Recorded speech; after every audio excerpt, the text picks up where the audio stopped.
dark and very, very, very dark history of the system that we live in. We live in a system, and there are people who are very powerful in this world who actually have think tanks that get together on a regular basis, and they basically manufacture this society that we live in. It's a system, and this, what we live in, with all the stuff that you see, wars, famines, corruption, that's basically the end result of these think tanks that get together and produce this society that we live in.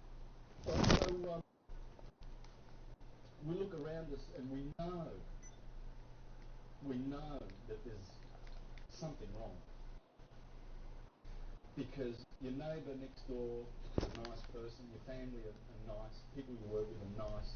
People want to have a nice society where we can live in peace and just live and be free of wars.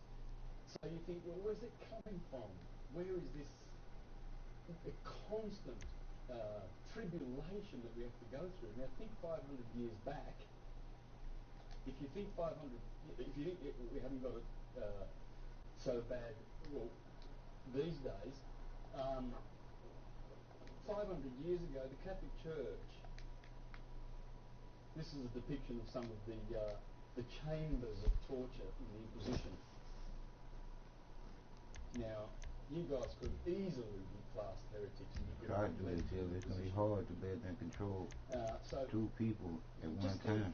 Back to those days, the Inquisition, you have to get in the car with me. The Crusades and all the Dark Ages, and how much our brothers suffered, mankind suffered. And we see now that we know things are really gone pear-shaped. What's the origin of it? Well, I'm going to expose it. Expose it with a little bit of history. The Catholic Church, the Roman cult, has been very, very, very busy in the last couple of thousand years. Starting with the Julian dynasty, then the Flavian dynasty, then the Antonians, Antonies. We had the empire. Rome was a republic, became an empire. Just like that, overnight. They killed Julius Caesar, bang, Augustus. It's an empire. This empire is our enemy, as you will see, because it has morphed as it's gone through the ages with the backing of the Roman cult and a very, very dark priesthood, who through their sorcery and evil and their papal bulls, they seal those papal bulls, they put a spell on them, they put them in their vault, and what is written on those papal bulls goes. Why? Well, because they're sorcery. The Vagos gonna see that ride, and they gonna think it's the Ballers. The Ballers gonna see that one, and they gonna think it's the Vagos. Then y'all gonna hit those dudes, and then they gonna go to war with each other. It's a simple plan, but not so simple that any of y'all dumbasses could have came up with it. Now get to it. Right, because they're in my hands. I bought the evidence there. So, they're mine. What the Catholic Church did in 1302,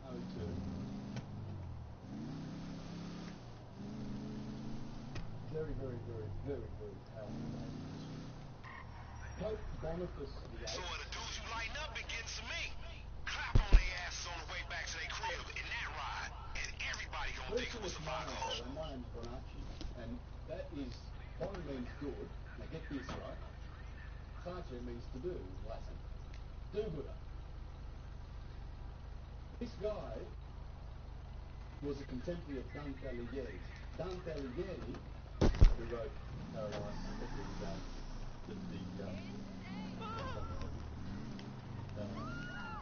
the Divine Comedy, condemned this guy to the bottommost parts of hell, and how wicked Pope Boniface is. And you're going to see. This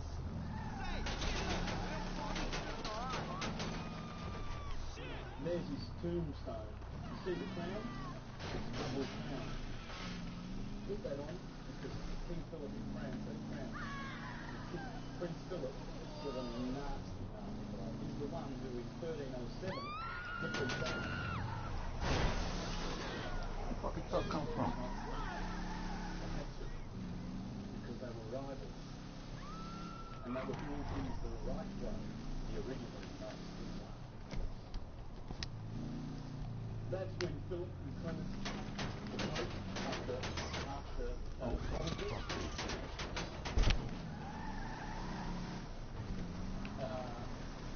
They had Jacques Desmoulins in prison for 7 years. They smashed every bone in his body. They blinded him with hot iron, roasted his testicles in oil. They did everything to that man. With the news of iron. This is the service of that the Roman culture used for a long, long time. And they're still using them. You sprayed the motherfuckers? Of course you did. Next batch of ball legs over on Foreign Drive. Clap, clap. You know how we do this shit, fool. I know you know this, so it's not a surprise, but for some of you may not. But this is what I'm teaching tonight. I only got an inkling of three years ago. But the stuff from these websites, you might want to put these down. These are all linked to my website, universaltruthschool.com. So if you've got a pen, you might want to write this down. I'm leaving this up for a bit. But most of the information that I'm telling you can source here. And it's Franco Collins in Sydney. Runs it. And he's going to he's source that here. Now back to Boniface, our little friend. So he put that sentence down. Anybody who bang on ballers like you just did is alright with me. Y'all cool, man. Just get a few more over on innocent speed. You almost done. So they got together with 18 Philip and they destroyed the Knights Templar. But here, what happened in this year was this guy, Pope Boniface VIII, in 1302 created the first express trust in history. What's a trust? Well, the Crusaders were off to Jerusalem, leaving their homes, their palaces and their riches behind. So they developed an idea. They would say to their most trusted friend, I want to hand over my estate to you in trust, and I'm off to Jerusalem, I'm fighting for Christ. That's what the Crusades are all about, isn't it? It's another story. Anyway, so when I come back, you're the best man. You're the best person to give my property to be trust. So he becomes the trustee.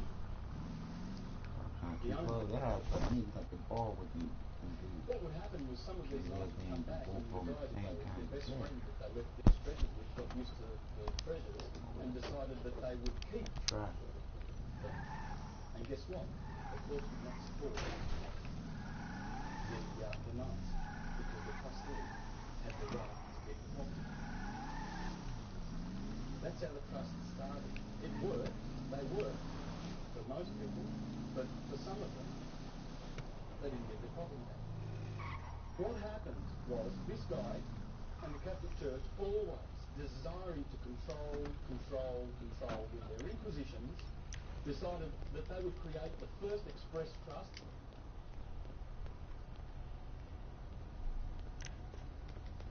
in history.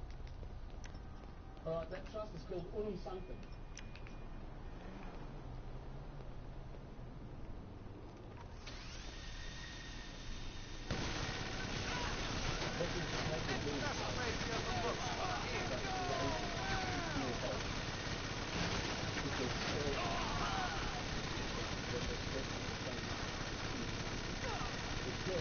That all the world and all the souls in it are ours. We don't need y'all to get on over to that parking lot by the airport. Get together with the other homies and get ready to do a whole bunch of niggas made bad. a claim of right. They rocked up, sitting on top of the world, look around, seeing all these people sleeping. Y'all know how we you thought like we going after the ballers and the Vagos ride, and the Vagos and the ballers ride, that they was gonna like beef and shit. It turned out that these motherfuckers actually gonna sit down like some grown-ups. Fucking assholes, man. This shit ain't good for us or my leadership goals. Get up to the meeting in the parking lot and stop this conversation. Clap all the Vagos, all the ballers, clap everybody, and we all dead. The whole world and all the souls therein. And you will see, by virtue of your birth certificate, that is the title of your soul that they own in their registries. They have registered you. And that is the title to your soul. So what you're going to learn in the second half of this presentation with Serena is how to collapse those trusts, because it's the only way to get out of the system and claim the dominion as children of God of the universe, and not as their slaves, as people lost at sea, incompetent, because that's how they consider you when you walk into court, an incompetent, dead,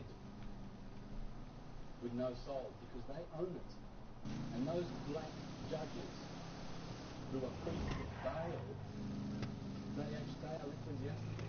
And I'll show you that after we go through a little bit more history. This is painful history, because if anyone of you has done their life, through the dark ages, you'll know much about it. Do you remember the Huguenots in France, the Pollards in Scotland, the Sicilians, the Anabaptists, the Waldenses? They started around this time and everything. These guys started this. Get up there and clap them fools, light their bitch ass up. But they killed that. Then 300 years later, 200 years later, the Renaissance, that came back through the Hermetic wisdom that they were drawing from Egypt via plate Hermes, the Hermetica, which created all the geniuses that have ever existed, because every genius has read the Hermetica, because that's where the Bible draws all of inspiration from. Michelangelo, they were weaned on the Hermetica. What happened? Well, we're going to go through a bit of history to show how they came down on that awakening too. That didn't get squashed. This one ain't going to get squashed. This one, people are waking up. We shouldn't be angry about the evil that they represent. It's the fact that they are insane. They're insane. The elite families who control the Vatican. I already knew that I had to be on that side there when I told them how to handle that. The corporation of the Apostle Peter. Because Constantine, we can go earlier than this, we can go to 325, Constantine the Great. Supposedly, hundreds of years later, they found Constantine's donation. And that donation was written to his Pope Sylvester, to his... Constantine was, of course, the emperor. The Pope was Sylvester. And apparently Constantine says to Sylvester in this document, St. Peter is the apostle of Jesus, that Jesus gave the kingdom of this earth to, therefore we're going to claim taxes. And that's based lie. on that, on the And that's a donation. big lie. Jesus ain't real. Because of that fictional document. Green light, nigga. Get up there and clap them fools. Light they bitch ass up. The elite families, the insane Khazarian and Venetian black nobility families, just like the Saxicated Gothers, the Windsor family, Baltimore. These are black nobility families, bankers, bullion brokers. There's a book called Babylon's Bankers. There's a chapter in there called Monarchism, Military, Money, and Monotheism. Military, money, monotheism.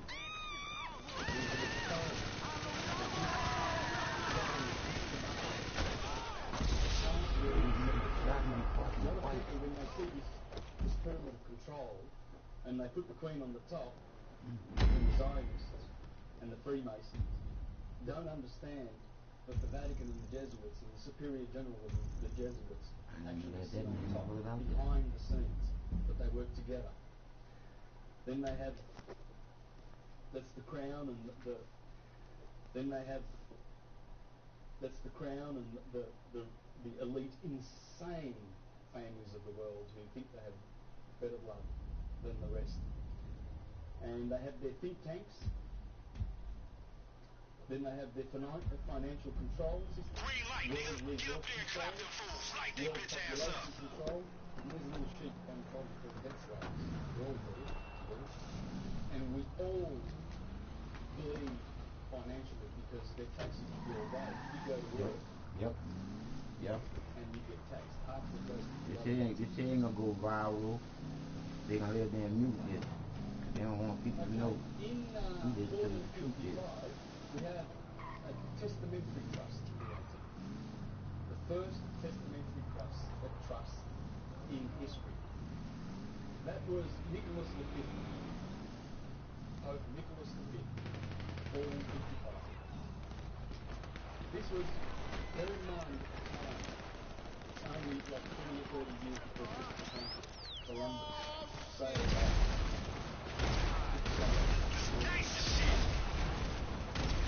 This testamentary trust, which conveyed all of this property. Come on, we're gonna hide and do this. The whole world. I see how we can do it. Conveyed it into this trust. Oh, I think it's fucked. It's a trust that claims all your real estate. You know those titles you have? You don't own it. You own nothing. You do not own a thing. Well, you can't anyway. They're molecules. They belong to the universe, for a start. But the Vatican knows this. They know you can't own things. Mm-hmm. You can have right of use. That's all that title means. You will never own Green light, nigga. Get up there and clap them fools like they bitch ass up. Oh, y'all gotta stay awake. I kill all of them. This one is called Romanus Pontifex.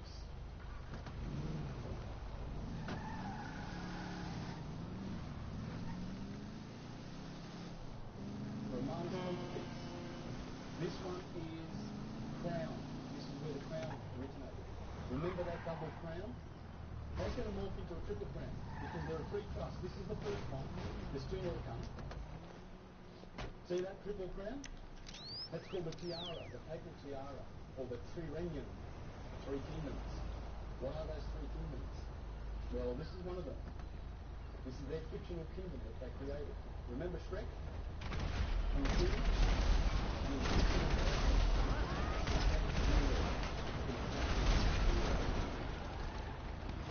It's them or us. Let's go.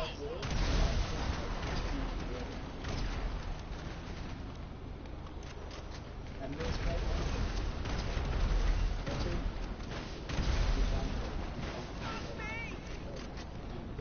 and his successor pope is obviously not Good shit, my nigga. We need to get these rocks off the street. Bring them back to Biddies. Technology and corrupted it like they do with everything. In 1481, Man, it's gonna be some assholes following you. They some hooks, though. They won't even leave their wood. Push it. Get back. Another trust. Now, And remember, the more heads watching, in your phone, in your webcam, in your CCTV, this is a taste of the totalitarian surveillance state you got to look forward to in our game.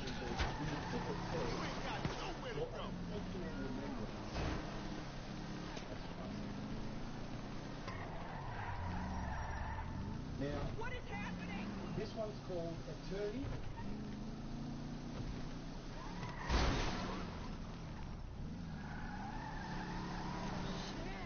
Attorney A.E., that's an A, excuse me writing.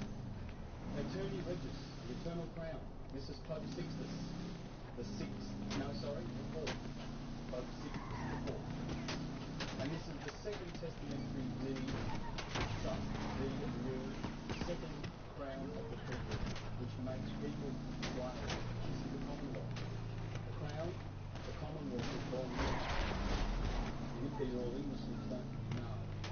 Queen, Now is not the time for cruising. Push them the whips. most powerful entity on this planet, accepting this. These people in Knights Templar, or the Temple Bar rather, I forget the year, were granted this. This is in the Looks like you clear, my niggas. All thanks to your benevolent, handsome ruler, this King Lamar. land has no title. That is the only land in the Western Hemisphere, or you could say the world, because As you'll see, this system has spread its tentacles all but mostly in the port system in the western ports. I'm going to show you. So we're going to go to that now once I get off the history. When you go to port, you'll see it. Forget about this part. Oh man. Where am I hiding? It's not you. Forgot about this part. And there's no justice. There's no justice. That's why you want to see the people as outrageous things for people, innocent people speeding or something, that's in marijuana and in prison. My God, there's some suffering in prison. In 1531, convocation.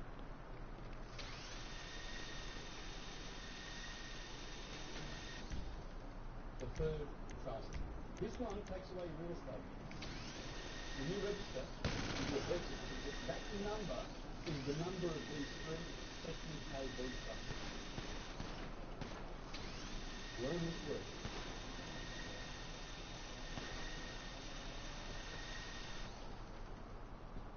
That's the name of your enslavement. That, in Latin, is six. That's the only gun you got?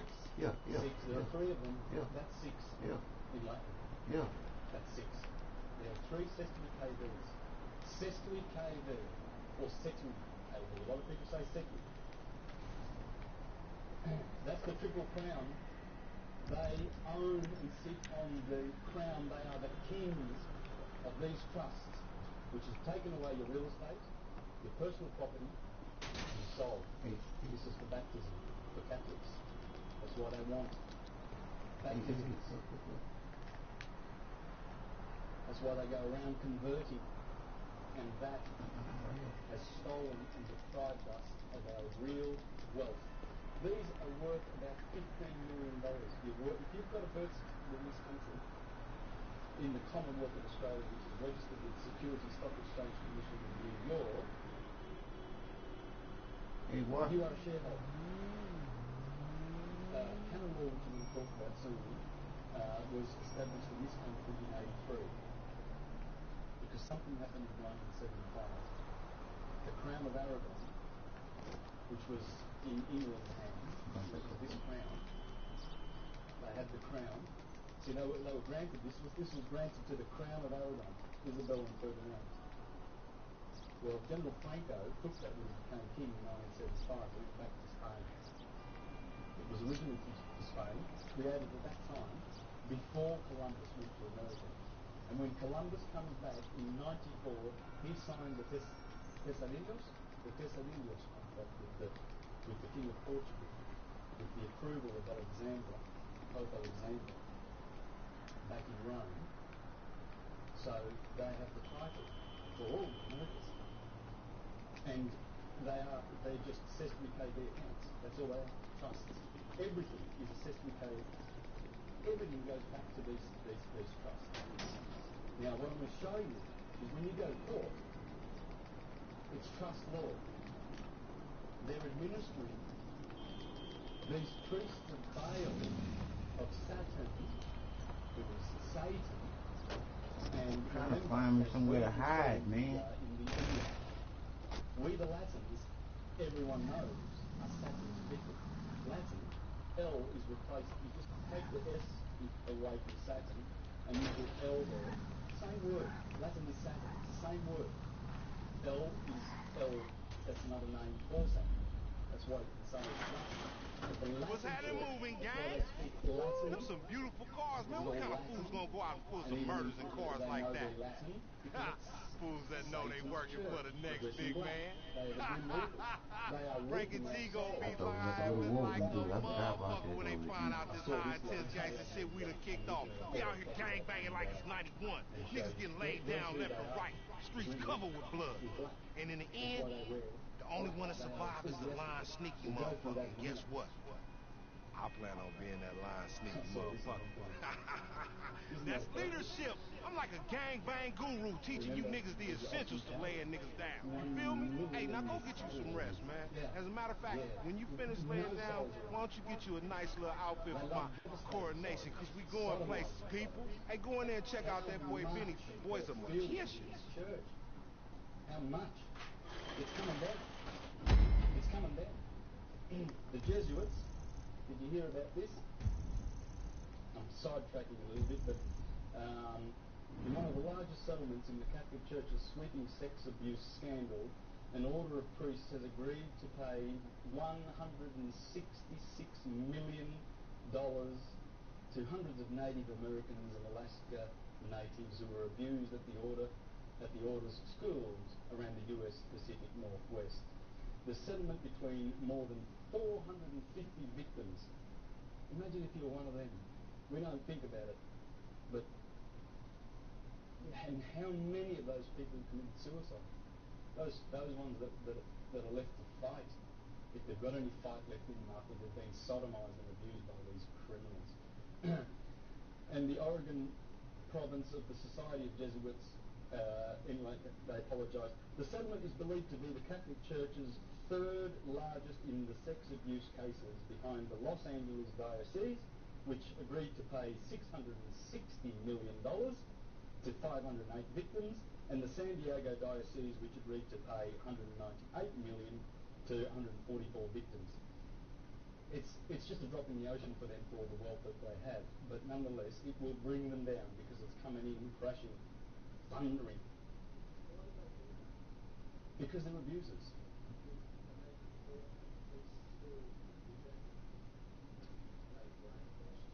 It is part brainwashing, yes. They've been indoctrinated. They've been indoctrinated and they've been mind controlled. It's all mind control. All of it. It's all mind control. It's all filthy. Come on. In that city of London. It's fucked up that most people are stuck on stupid, don't want to be straight because they know they're straight on show that they've been stupid for a long time. And you just don't want to see yourself looking like that. Let me tell you something from the divine creator of all that has been created and will be created after we destroy all the shit that we created. No pain, no gain when you coming down to the truth. You just gotta let the lies go and live with the truth. Where the temple bar is in there. That is once you know, your life do change in the world that is drastically. Remember that? I showed you that? That's in the city of London. It has to be, because this is the inner temple. It's the same as this is the New Jerusalem. That's why they sing the song about New Jerusalem, the most popular song in the British Commonwealth, isn't it? Because they created the New Jerusalem. They were given the New Jerusalem. There it is, in the city of London. The middle temple, the inner temple, and that's the outer temple, based on that system that the Templars brought back from Jerusalem. It's a system of slavery, because the ones who are in the outer temple, they are the Gentiles, or the Goyim, or the scum of the earth. They're the ones that get taught exoterically. For instance, that Jesus Christ is pure history. Just in case you wanted to kill me like that. Jesus Christ 2,000 years. I don't care if you kill me, but I don't just let you kill me. I'll disappear on you first. His name was Yes Krishna. And in Egypt is Horus. And he wasn't historical. They made it up. No. The Romans did that. The Julian Mom! family did that. Shit. Empirical. Tell these people. They made it up. The Romans did that. The Julian family did that. And the Piso family. This is a guy, Roman Piso, elite. This is one of the elites of the world. This is one of the richest of these families. Fuck, I'm constantly telling y'all motherfuckers, and now that this white man telling y'all what I've been telling y'all, that the creator was telling me to tell y'all, now that this white man gonna tell y'all, y'all gonna believe that shit now. And then enslavement. This is the New Jerusalem, guys, that has enslaved us. And that's why the judges refuse to have any kind of conscience and any kind of love and any kind of justice in their courts. In their fucking courts. Because it's some fucking bullshit. Into prison. Why do they send them to prison? Because they're getting commissions. They get $160,000 because they create what's called a constructive trust. When you go to court, they make a constructive trust. And you're going in as the beneficiary of the trust. Wow. of the Sestwi KV Trust that has stolen all of your wealth, all of it. You have nothing until we collapse the trust, and that's what Serena's going to be doing in the second half. She's going to teach how to collapse these trusts. This is the 666, the mark of the beast, the mark of the fool. Because if you're foolish enough as a parent to say, oh, if you're self-employed, you're probably keeping track of the miles you drive so you can write them off on your taxes. If you're using bullshit. Oh, there's my little boy, he's born, and the government says you've got to register him. And, oh, well, we'll inform. The hospitals get $2,000 fee, spot fee, for registering you. That's why the nurses there, are you going to register him? Yes, register. What does register mean? I've been telling y'all motherfuckers this. I know what that means. That means king. You're giving over to the king. Nah. All capitals. Tell y'all motherfuckers, you was born. Oh, stop fucking. You was born to the United States of America's corporation. Whatever state that you was given a birth certificate and social security card for, that's what owns you, product. That is 1968. That's the Pope. That's Pope Pius the Ninth. That's an army. This is a picture that the Vatican would not like you to see. Comes out of Tony Bushby's book. He's another Australian who's written a lot about the Vatican, the papal billions. Papal billions. That is 1571, I believe. I don't have the information for that. I forget who was the famous painter. I think that's the Bay of Naples. There's 200 warships there. Do you know who owns those warships? They're on their way to fight against Turkey. It's your money. In 1571, an Inquisition, a crusade. Okay, I That's got the you. Popes. Look at those ships. That's only a No part problem. of the We'll go Navy. there instead. That has morphed into the US Navy, the Pentagon. I got you. They're still doing it. The Inquisition's Okay, going. not man. going to be It's a George problem. Bush and You're his paying. buddies. They're going for the Pope. That's a sheriff. That's a New South Wales sheriff. That cross is their ecclesiastical duties. Boy, they getting ready to do us up dirty, people. Yeah, people. This is an But officer of the Inquisition, people. if you believe in that God and that Jesus bullshit, the shit that they're about to do you, gonna fuck you up big time in this. But if you know the truth of the love, unconditional, the feeling, being the real creator of all this, as long as you know that, you're gonna be alright in the bullshit that's about to push by. Cause they're about to act stone. They're about to act thickety.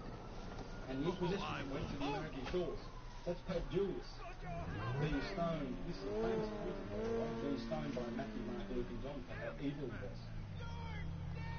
Pope Julius, good old Michelangelo gave us a nice little picture of Pope Julius sitting in the toilet seat for how much he loved him. There's good reason why that's what Michelangelo, one of his sketches, Pope Julius, how evil he was.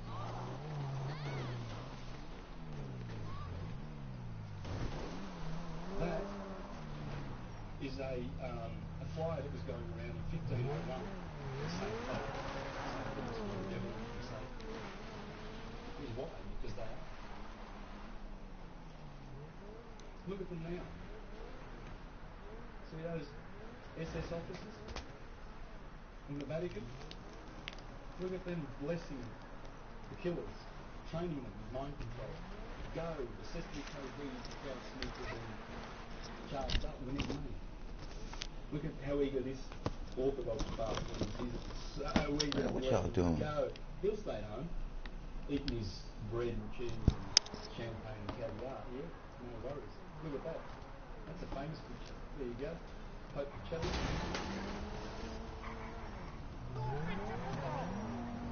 There's a reason why I want to show you that. I want to share that with you guys. Now, let's get into this. What I'm going to do now is show you how the courts work. It's all ecclesiastic. Okay? This is very sad, but you need to know this. It's cruel. It's absolutely cruel that four young boys that go in to court with a lawyer. The lawyer's working for the system to pay the accounts. The prosecution is, the clerk is, the judge is. Everybody. You bring a lawyer with you to prove that you're fraud of this money, that you're lost at sea. So you need a sesame KB account, someone to manage all your wealth. They've stolen it. No, I ain't using a lawyer. A court room. So I ain't let's losing make a a lawyer. little Fuck a lawyer. I don't need no lawyer. I can lay it down and defend myself. You and the prosecution. Every trust has a trustee,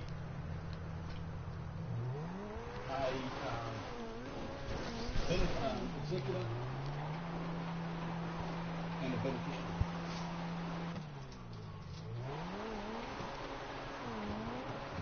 Okay? That's the owner. This guy executes. Sign. This guy's the beneficiary. That's you. You're the beneficiary of the system of the trust.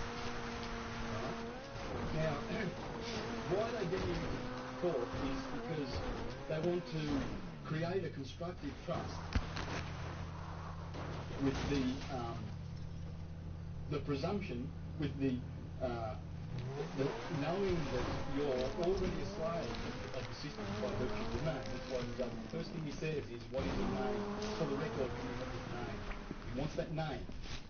The moment you give him that name and agree to give him that name, you bring life to the Sesame KB Trust, and he's got you. Because he wants to change roles with you. The tenant here is the trustee, not the judge. This guy's the administrator of the trust. He's just the administrator of the trust. You are the beneficiary. This guy, the prosecution, I should have put the prosecution inside the circle. I'm a beneficiary. Is I can't read or write, so I can't understand that legal fucking verbiage. Cause that's all that shit is legal fucking verbiage. Fuck, for me to be in somebody's motherfucking courtroom for fucking standing my fucking ground, even though I can't fucking stand up to prove a motherfucking point. How racist Walmart is with the return policies and how they fucking follow the motherfucking handicapper motherfucker around in their motherfucking store, but want to put me in jail when I do a documentary about the motherfucking shit. Man, this is some bullshit, people. That goes on in court is the sacrament of penance. What's the sacrament of penance? We've forgotten. But these guys,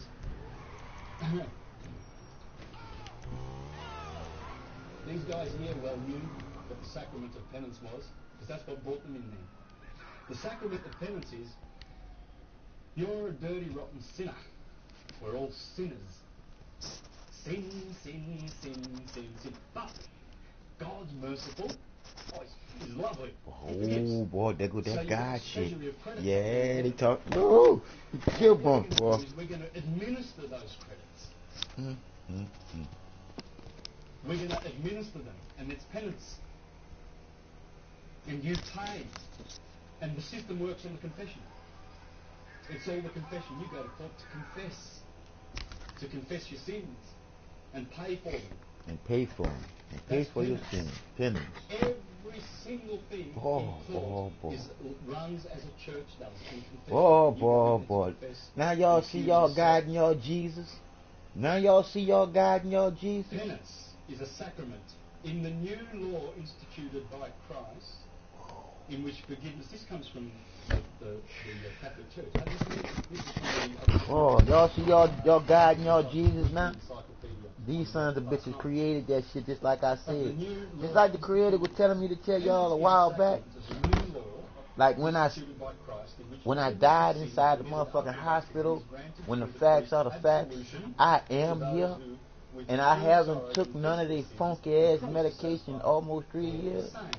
It is called Fuck a them sacrament, doctors. not simply a functional ceremony, because it is an outward sign instituted by Christ to impart grace to the soul. As an outward sign, it comprises the actions of the penitent in presenting himself to the priest and accusing himself of his sins and the actions of the priest in pronouncing absolution and imposing satisfaction. The whole procedure is usually called, from its parts, confession. What you're doing when you go to court, I'll show you. It's all in the wording. It's still there. It's in the wording. Look at the wording, there it is. Because it is a judicial process in which the penitent is the accuser, the person accused, got to be telling the truth. Because I can't do nothing but stop sneezing. Boy, they've been lying to our ass people. Same thing. It's more, but it hasn't changed. But we believe in that shit just like sheeple. The accuser and the witness. They're saying it. While the priest pronounces judgment and sentence. Give you a fucking judge. The grace conferred is deliverance from guilt and sin, and in the case of mortal sin, from its eternal punishment, hence also reconciliation with God, justification. That's the sentence.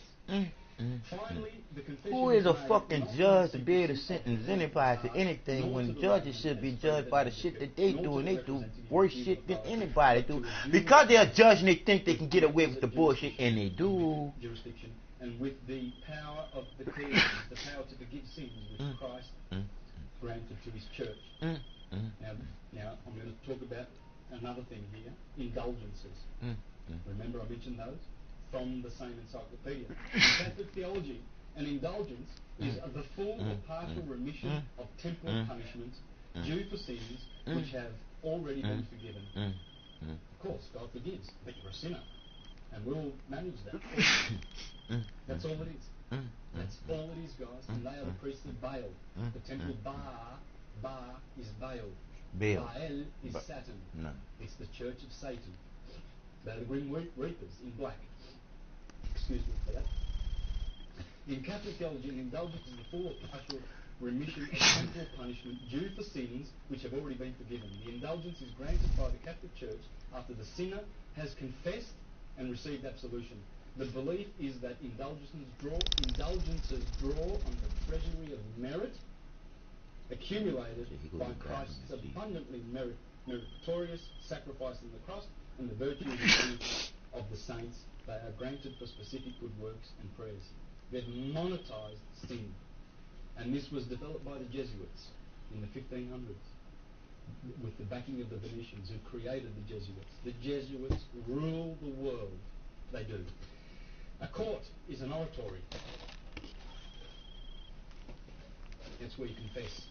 Just look at these words. Have a look at these words. A clerk. What's a clerk? What does it sound like? A cleric. A cleric. A cleric. The judge. One that writes it down. What's an ordinary? An officer of the church, Of the who church. by reason of office has ordinary power to execute the church's laws. Wow. That's what the judge is. Wow. That's why it's saying God we trust. Case. What's the case? We're going to hear a case today. Hear a case? Hear a case. Oh! Whoa! That's why you would never need to write that name when you go to church, when you go to Bail's church, when you go to court. Portio, which means, well, it's an oratory. Writ. Is it two T's? No. Got it wrong here. It comes from... Well, there's no W in Latin. It doesn't exist. Well, it used to. It's a right. It's a religious right. It comes from... Well, there's no W in Latin. It doesn't exist. It doesn't exist. Well, it used to. It's a right. It's a religious right. Because the... let me say this correctly. Correct me if I'm wrong. The scribe and a notary. What's a scribe and a notary? He makes the writs. He puts the curse on you. The summons, whatever it is. A bill, Telstra. It comes from a writ, right? And the scrivener, scribe, verne, from verne Latin, is, guess what? Our little friend, the indulgence. That's an indulgence. The writer of indulgences. They're telling you in your face, and we don't see it. A warrant. What's a warrant? Well, it seals the writ. It seals the writ. So it indemnifies the king and the queen from being sued if they lose. That's what a warrant is. Warrant comes from seal of the writ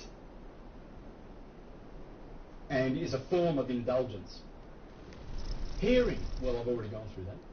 It's a confession. That's what a hearing is. Isn't this sick? It's sick, man. Don't you think? Yeah, it's sick. It's fucked up. It makes you sick. It's fucked up, man. And that's what's going on. And it's run It's by the fucked same up. people. Oh, what's the sentence?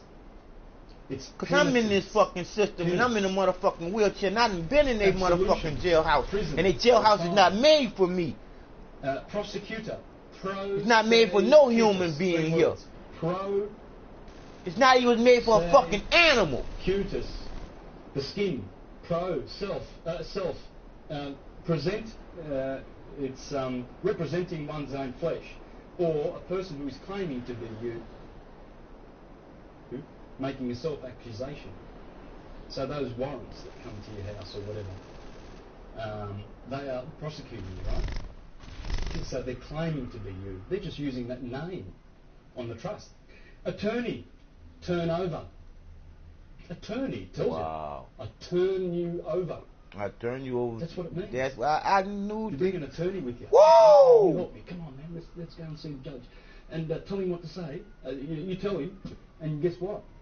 You find yourself in prison and you look at your attorney and he goes, well, I tried, you know. I said, they work for the same guy. They're all getting commissions. That's why... How did you attorney? That's why the prosecution is always required to bring their checkbook to court.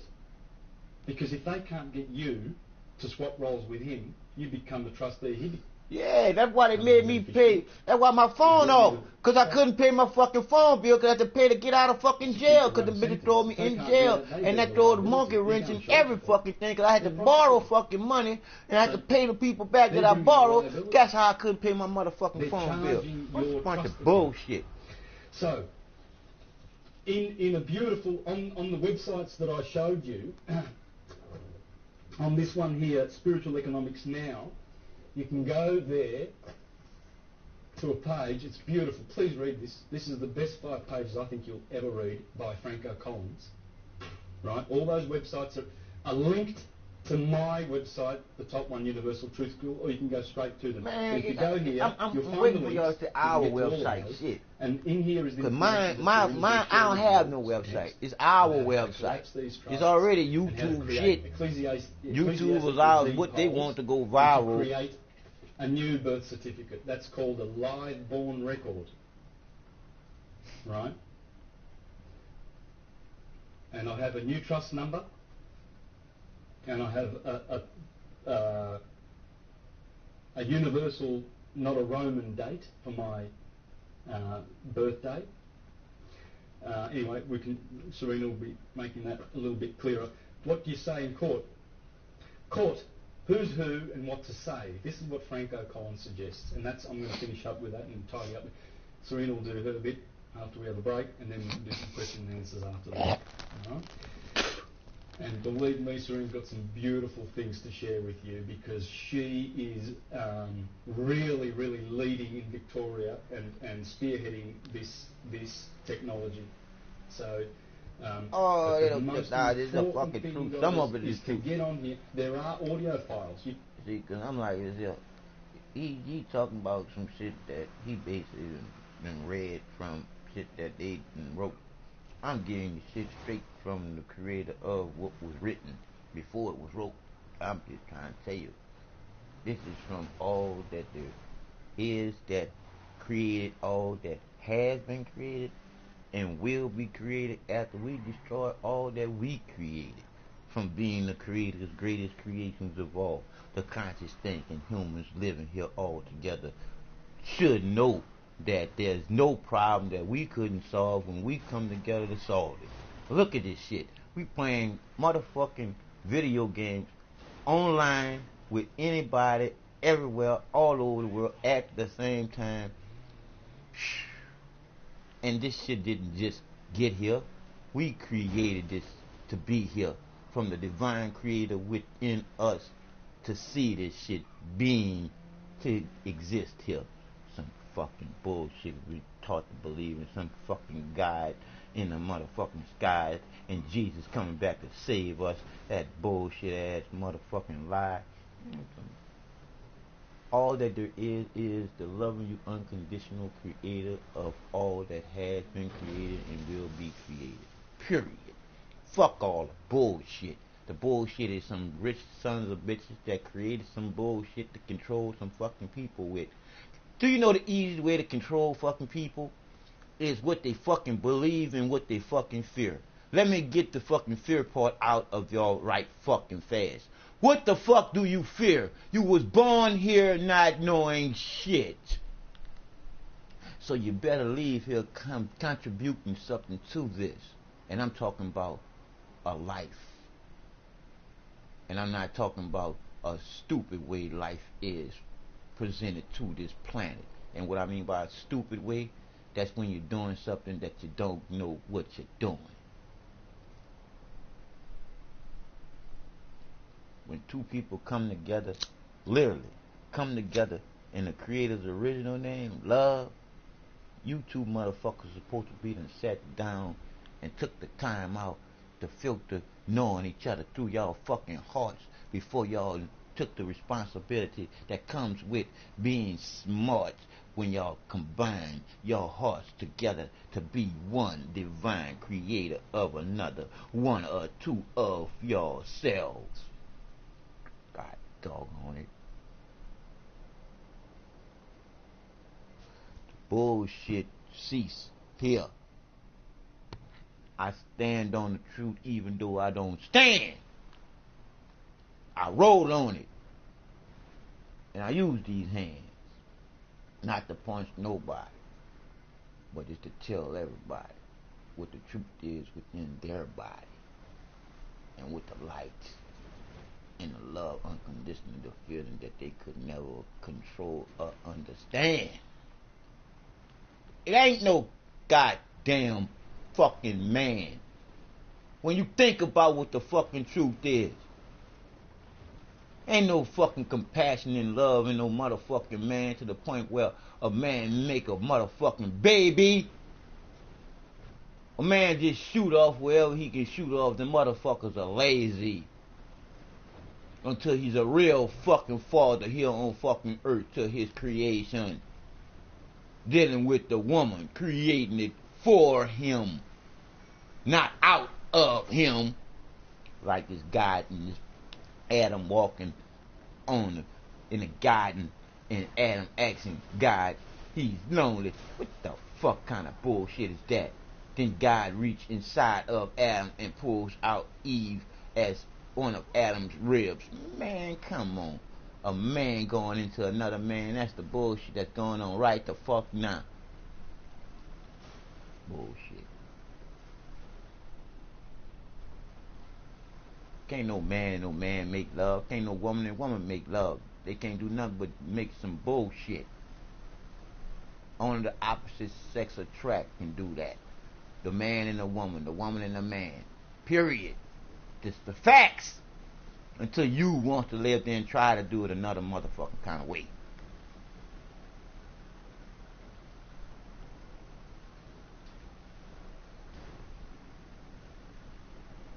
Gotta talk to y'all rough.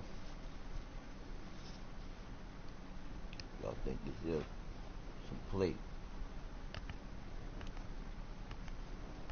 Truth, man. We've been lied to. Time for us to live there and demand the truth. We've been lied to. And I'm like I said, we gonna do today. Cause today is that day that y'all know to go to the church and pray. And then I can ask you the question, what are you praying for? Who are you praying to? It is what it is when the Creator is in you. I'm just saying, you was taught to believe in... You was taught to believe in some God in the sky. Just as well as you was taught to believe in Santa Claus, the Easter Bunny, and the Tooth Fairy. Isn't that a lot of shit that we was taught to believe in? And now to say that all that shit we taught to believe in, this shit don't do nothing but put icing on the cake about how much they feel about us living here. Because I'm like this here. How can we not be up on this? Yeah. You know, making cavities used to be easy, but it's getting harder now. Mostly because of... Chris, fight cavities, so I'm gonna fight Chris. They got fluoride in our water, and the fluoride is bad for you people. Our poverty-stricken people drink the fucking water with the fluoride in it. Our poverty people 10 great public health achievements of cook with the water with fluoride in it. the 20th century. When you look at In fact, most for people over 60 do this years, the American with the Dental water Association coming out their fucking has stated faucet. that brushing with fluoride toothpaste will prevent tooth decay. But is this true? Is there more to the story than what we've been told? Triumph over tooth decay. Procter & Gamble announces Crest toothpaste with Fluorestan, its exclusive fluoride compound, world's greatest weapon against decay. Look, Mom, small cavities. Yes, Crest toothpaste really cuts down cavities because Crest has fluoride. The same fluoride dentists put right on teeth to prevent decay. With Crest, you put this fluoride on your teeth at home, too. Prevent cavities. Use Crest. Crest is accepted by the American Dental Association. See, and that's the people that's supposed to be looking out for us. 95% of the toothpaste sold in the United States contains fluoride. 95%. 72% of all water is fluoridated. Fluoride is safe and effective, and it's one of the most inexpensive ways to really cut down on and that's a doctor. Anything we can do so to like I said again, cavities on children, I think is very I important. am proof Absolutely that doctors are lying. The medication ain't nothing but the reason why you are dying. Safe and extremely effective in preventing tooth decay. Science is on the side of fluoride being safe and effective. There is no controversy about this in the scientific community. If it's such a simple issue, how is it that it's still going on after half a century? I remember it being debated Yeah, for it was 30 years ago. and it's continuously debated. But just because we've been doing something 50 years doesn't necessarily mean that it's right. Public health officials knew then what they know now. Would we have fluoride? Would it be added to our drinking water? Well, today a coalition of scientists, dentists, and doctors are taking action to stop fluoridation until it is proven safe. How they stopping it? It's going on right now. We got fluoride in our water right now, people. Right now, you got fluoride in your water. And when they say you're not supposed to drink the tap water, if you're taking a bath in the water, it's almost like you're drinking the water because your skin is your biggest organ. The first widespread commercial use of fluoride was for the Creator told me to tell eradication you of that. vermin. Since the 1800s, sodium fluoride has been a key ingredient in rat poison and insecticides. These products were commonly used in and around the home to kill lice, mice, rats. You want to put and these insects. kids on here? Fluoride proved You to be kids, not y'all only a hearing way all to kill this. rodents, but also Tell y'all an effective mamas. way to kill a man. Tell y'all daddies. As the use of fluoride became Cause I say y'all ain't supposed to be on here, so y'all hearing this here. Hey, it is what it is. You need to live there and tell something real for a change. Roach poisoned in pancakes kills 11 men. Rancher takes dose of poison by mistake. Article after article, all having the same tragic endings, proving that sodium fluoride can and does indeed cause death. In fact, during the last part of the 19th century, the Industrial Revolution was taking hold of the modern world. An unfortunate byproduct of this technological revolution was that it created the most toxic pollutants known to man. And the most hazardous and destructive of them all was fluoride. In his award-winning book, The Fluoride Deception, investigative journalist Christopher Bryson examines fluoride's disturbing history. Bryson notes that in its early days, fluoride was a widely known and well-documented killer. Documentation from early lawsuits against fluoride manufacturers clearly shows that fluoride was a hazard, not only to humans, but to the environment as well, with damages reaching into the tens of millions of dollars. By 1930, the aluminum industry was the largest and most influential fluoride polluter. Industrial giants such as Alcoa knew they had to do something. Vegetation and livestock near Alcoa plants were being decimated as toxic fluoride fumes lingered, rendering nearby cattle lame and crippled, even causing death. One newspaper article from that time proclaimed, "During the past year, we had 51 head of cattle die. We had laboratory tests made, and these tests show excessive amounts of fluorine in the liver and kidneys. Also, some of our young cows had lost their teeth. Our saddle horses were so crippled from fluorine poisoning, they had to be shot." The serious nature of fluoride toxicity was beginning to be realized. As a result, fluoride's threat to corporate America was laid out in an exhaustive review conducted by the U.S. Department of Agriculture. Toxicologist Floyd Diaz warned of new medical information exposing fluoride's harmful effects. Danish scientist Kaj Rogel singled out the aluminum industry, specifically Alcoa, as the source of much of the fluoride poisoning. Fluoride was causing irreparable damage, and the word was getting out. Alcoa knew they had to act fast. Their high-powered attorneys sprung into action, quickly buying up farms and paying out settlements. Ironically enough, during that time, the U.S. Public Health Service was under the jurisdiction of the United States Treasury Secretary, Andrew W. Mellon. Mellon was the founder and major stockholder of Alcoa. He was also the founder of the Mellon Institute, an industry-funded research institute that was notorious for giving corporations such as Alcoa the scientific data they needed to defend themselves against lawsuits. The Mellon Institute published questionable and self-serving evidence that supported the effectiveness of fluoride in fighting tooth decay. In doing so, the Mellon Institute rats had put a smiling face on what had been a scientifically recognized environmental and workplace poison. It was an aluminum industry-funded scientist, Dr. Gerald Cox, who worked at the Mellon Institute, that first made the proposal to artificially fluoridate public water supplies. Mellon's economic interest in fluoridation was obvious.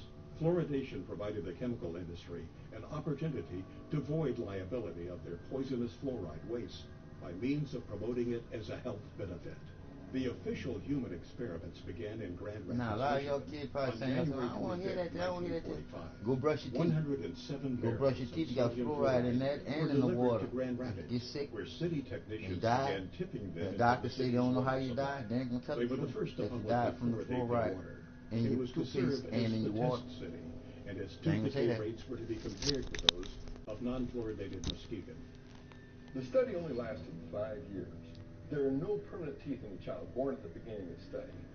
It was an unblinded study. They did no measure of safety, and they claimed that there was a tremendous benefit to the permanent teeth. Well, there weren't any permanent teeth in the children who were born at the beginning of the study, and soon thereafter they fluoridated Muskegon, the control city. It's a phony baloney study used to demonstrate the benefits, where there are none. Unfortunately, fluoride's ugly side has almost entirely escaped the public view. As Bryson points out, historians have failed to record that fluoride pollution was in fact the biggest legal worry of the industries that were involved in developing the atomic bomb program. As some may remember, the Manhattan Project was a secret program which brought the atomic bomb into existence. But what most people are totally unaware of is the fact that fluoride was an essential element in the production of the atom bomb.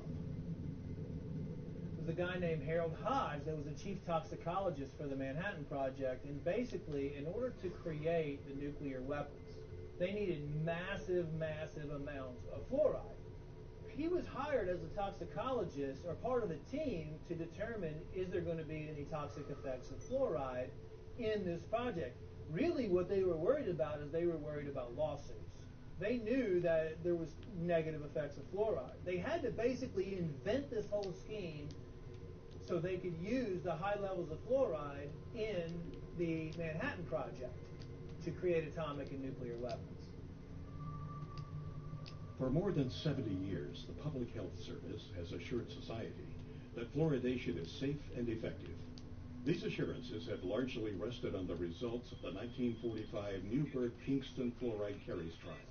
This study compared the safety of fluoride in two New York cities, one fluoridated, the other not fluoridated. The impetus for the first fluoridated city, Grand Rapids, was born from this study. However, recently declassified documents show that this study was a complete fabrication. A trail of declassified Manhattan Project papers unearthed by investigative journalist Christopher Bison showed that the toxicology department at the University of Rochester, which was under the direction of Harold Hodge, secretly monitored the Newberg experiment to, quote, supply evidence useful in the litigation arising from an alleged loss of a fruit crop. In fact, these once restricted documents reveal that as far back as 1944, the Manhattan Project was spending money on toxicology studies on fluoride. Why? Because fluoride was the key ingredient used in the process of enriching uranium. Enriched uranium was the linchpin of the U.S. military's fledgling nuclear weapons program. Fluoride became a national security issue. The declassified documents suggest that Newberg was simply another human experiment, one used to justify the interests and advancement of the nuclear industrial state. The final report of Newberg concluded that small concentrations of fluoride were safe. Yet documents reveal that the top fluoride scientist in the U.S., Dr. H. Trendley Dean, known as the father of fluoridation, secretly opposed the experiment, fearing that fluoride's toxicity would be revealed. Until now, Dean's dissent on Newberg has never been made public. There's irrefutable evidence that the U.S. military, the Manhattan Project, the makers of the atomic bomb, concealed evidence of fluoride's harm to their workers, to the community, and to the American public. One study was published in the Journal of the American Dental Association in 1948 by Dale. In these files, Manhattan Project Captain Peter Dale at the University of Rochester reported preliminary results of dental investigations among laboratory fluoride workers at Columbia University. He concluded that fluoride did not prevent cavities in the 95 laboratory workers examined. Quote, their teeth seemed to be deteriorating rapidly, and their gums bled more freely. In fact, most of the hydrofluoric acid workers examined had few or no teeth left. They were in large part toothless or nearly toothless. This information, however, was left out of the published version. The published study merely notes that the fluoride workers had fewer cavities than did the unexposed workers. They didn't mention the fact that they had fewer cavities because their teeth had fallen out of their mouths. Since World War II, fluoride has been one of the most destructive environmental pollutants. At one point during the Cold War, fluoride was blamed for more damage claims against industry than all 20 other major air pollutants combined. Fluoride was responsible for one of the most notorious environmental disasters in U.S. history, the town of Donora, Pennsylvania, which jump-started the environmental movement. In 1948, the small mill town lost 20 people, and an estimated 6,000 men, women, and children were sickened by U.S. Steel's dark blanketing smog. Even the town's name betrayed its corporate roots. Donora was an amalgam of the first name of Nora Mellon, the wife of industrialist Andrew W. Mellon. After the Halloween disaster in Donora, Pennsylvania, Philip Stadler, a chemist, went to Donora, and he was able to test and measure and prove that it was fluoride that had caused all those deaths. Sadler quickly went public. Article after article ran the story. Chemist says fluorine gas caused 19 smog deaths. Sadler said, chronic fluorine poisoning has been killing people in Donora for a long time. It has left its characteristic trademark on the valley's animals and vegetation. Both the U.S. Army and the Atomic Energy Commission, now known as the Energy Department, had a secret and vital interest in the outcome of the Donora disaster. If fluoride were fingered for the Donora deaths, it might bring unwanted scrutiny of worker health safety for those in the bomb factories, resulting in damage suits and expensive requirements for air pollution controls. On October 1949, the Public Health Service official report on Donora was released. The 173-page government document appeared to be of similar size to that of the Holy Bible and came to virtually no conclusions. The report's emphasis was on bad weather and that the disaster was therefore an act of God. The report made no mention of fluoride. Could it be there was a vested interest on the part of the government not to upset the public concerning the potential dangers of fluoride?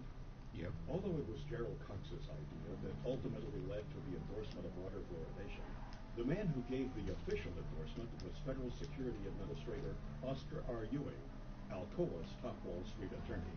9 months after the Denora disaster, Ewing made a surprise announcement for the nation. The U.S. Public Health Service was reversing a long-held position.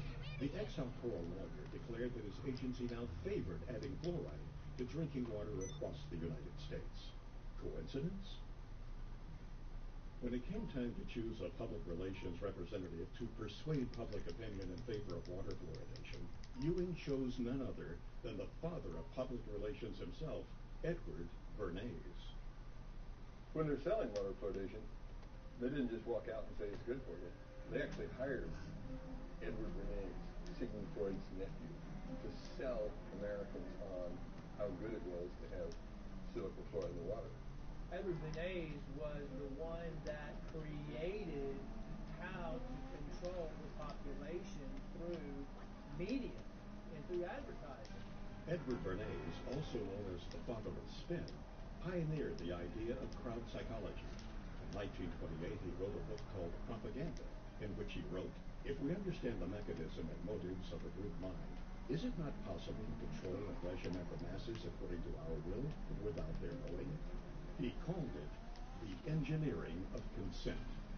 Bernays introduced the corporate giants to crowd psychology methods and polished techniques to manipulate society. He convinced the population to buy on impulse things they didn't even need. In his writings, he concluded that individuals were controlled by 4 basic motivations: self-preservation, aggression, security, and sex. Bernays' belief was that by appealing to any of these 4 motives, it was possible to manipulate the majority of the population into doing almost anything. You could brainwash them into smoking cigarettes, starting war, electing politicians, you name it.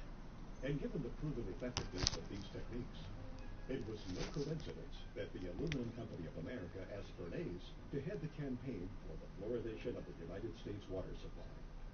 People like Bernays, were masters of social engineering. His entire thesis, if you will, is that you don't talk to the public in a rational, scientific way. Instead, you appeal to their emotions and you invoke their fears. He was key in getting women to start smoking. He positioned cigarettes as being sexy and individualistic and power to the woman. That was the framing of why women should start smoking. A consumerist culture was born, and the United States government took notice. U.S. agencies soon adopted Bernays' techniques of manipulation to manufacture the fear of the ever-present danger in the minds of the people, to give those in power greater control of what Bernays called the mass mind.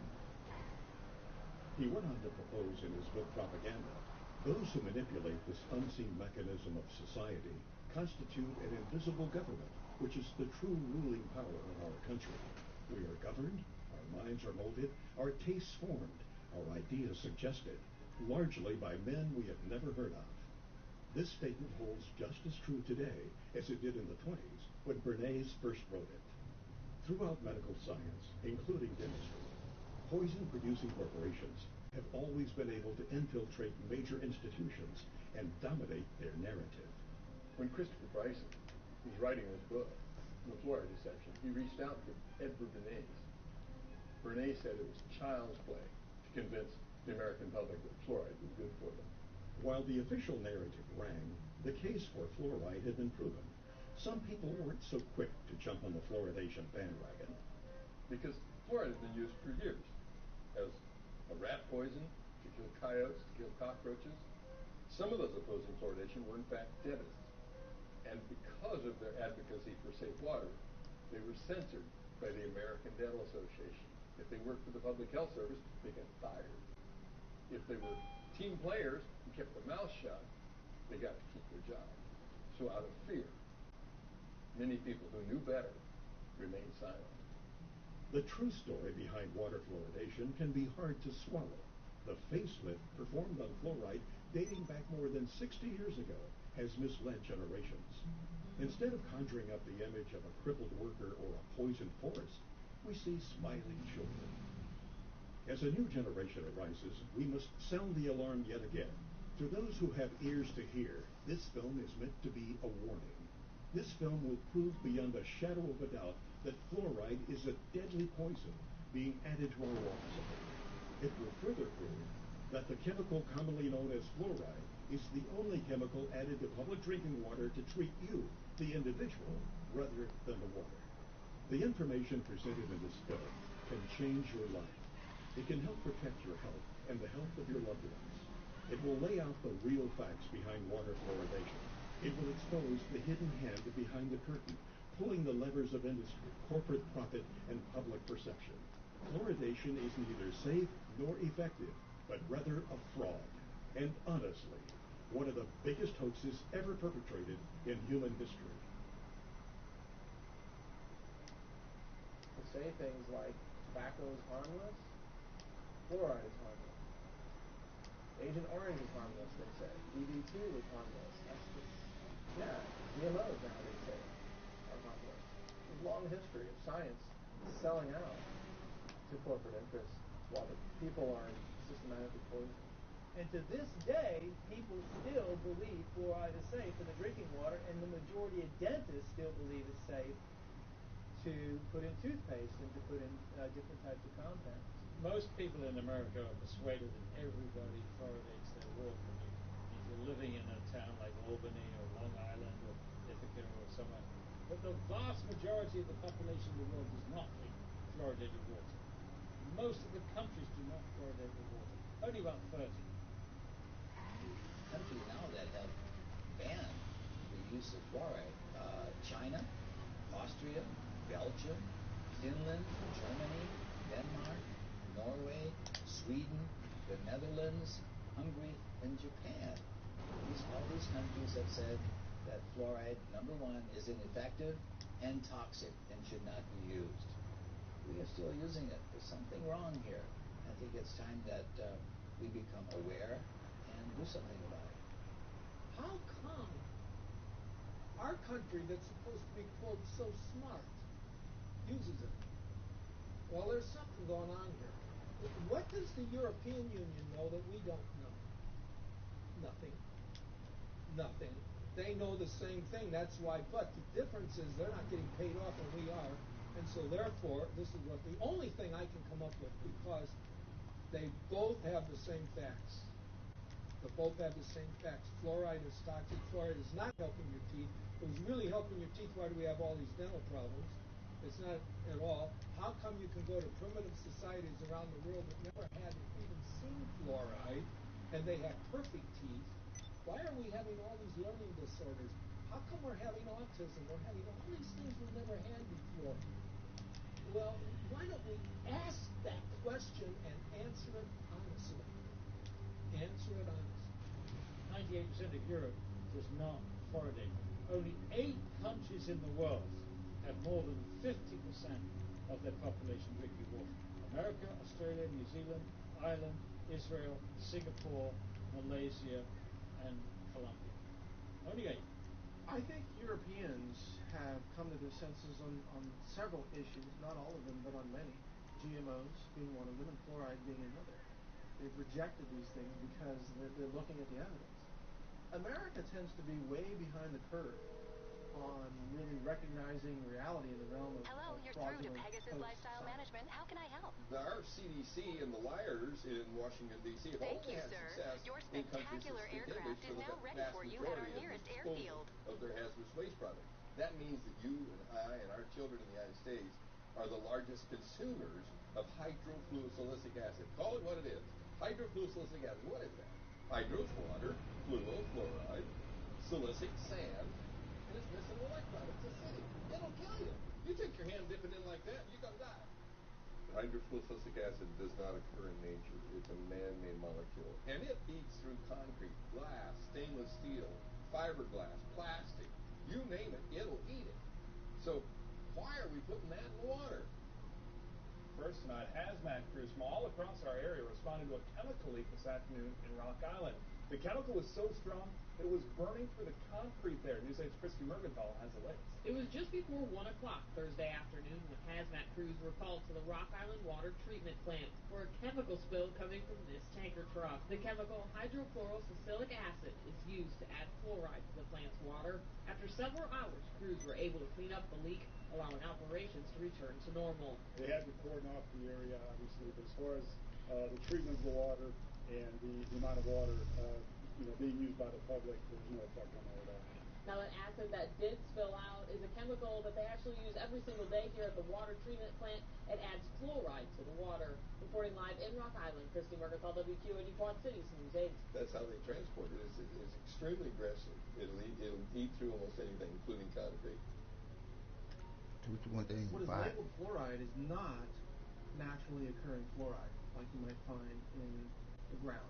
It's actually a collection. It can be over 100 different chemicals, including some radioactive chemicals, including many cancer-causing chemicals, including heavy metals, neurologically damaging elements that are called fluoride. And then this is dumped into the water supply, and the cities have doctors and dentists convinced that this is somehow good. We're turning this resupply into a fluoride is really a clever way for industry, the mining industry, chemical processing industries, aluminum smelting and processing industries, to eliminate their toxic industrial waste without having to pay for it to be handled as industrial waste.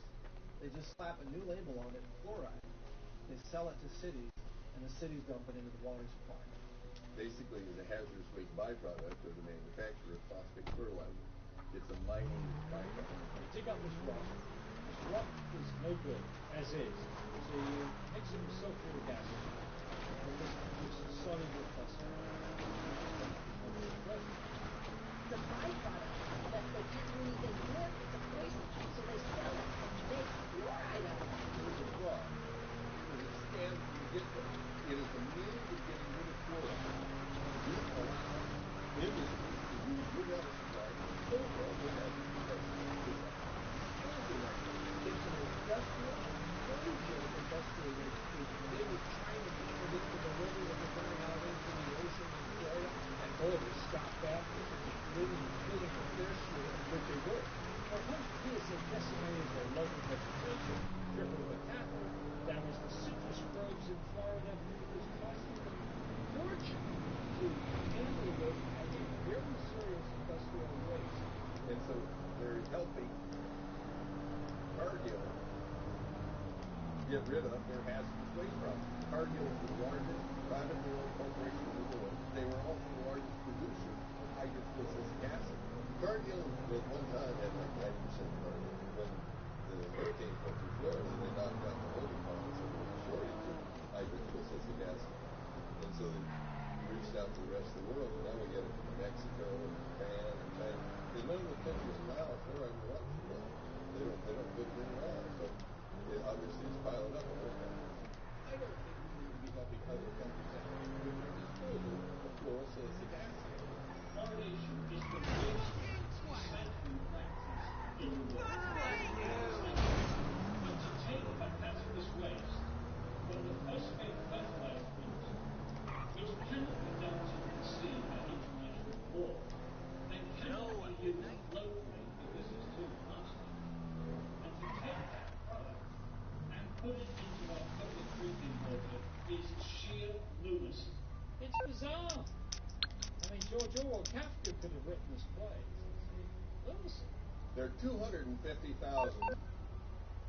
tons dumped annually in the water supply. Does that sound like a big figure to you? If you had 1 ton and were worth over $1 million, you'd be a poor person by the time you got rid of that ton. It's extremely expensive to get rid of. Is there anybody that you know that might be willing to talk to us? Perhaps a whistleblower or somebody? You calling for some wheels? I'm Johnny on the spot. I'll hook you up. Toxic torch, the tell-all book about the phosphate fertilizer industry. Gary Pittman. He'll tell you the story. Is that what I'll bring it by. That's where all the phosphate mines are in the United States. Oh, looks like we're going to Florida, buddy.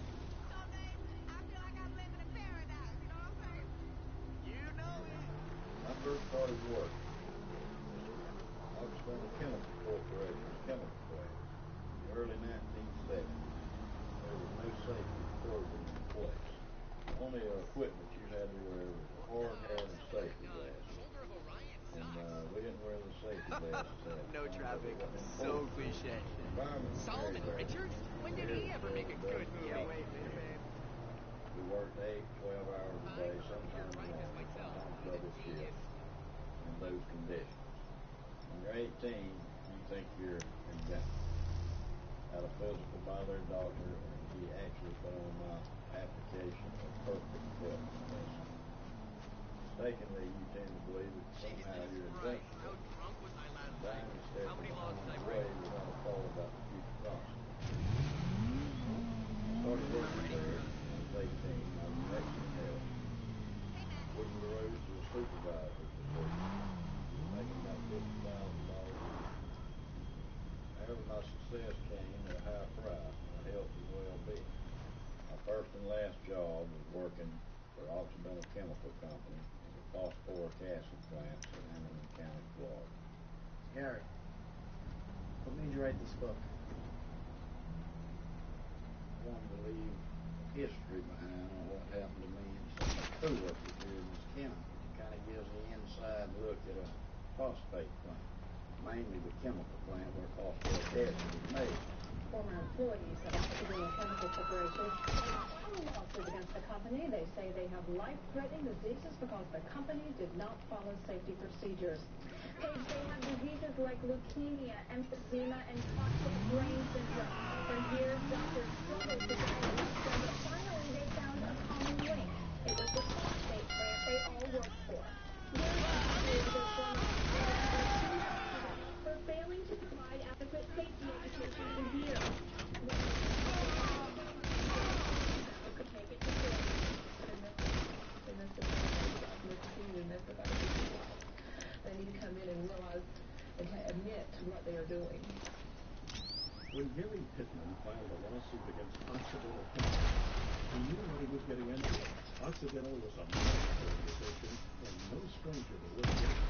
It was Occidental that had been responsible for one of the most horrendous environmental tragedies in American history, the Love Canal. President Carter declared a state of emergency today in the Love Canal area of New York's Niagara Falls, where toxic chemicals were discovered oozing on the ground. 3 kids were born with birth defects, my wife's had cancer.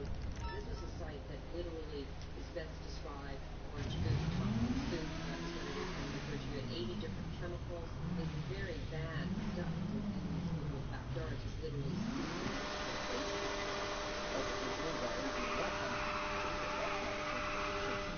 Between the years of 1947 and 1953, the Hooker Chemical Corporation, which is a subsidiary of Occidental Chemical, used the Love Canal section of Niagara Falls as a dumping site for toxic waste. Today, we write the final chapter of the environmental disaster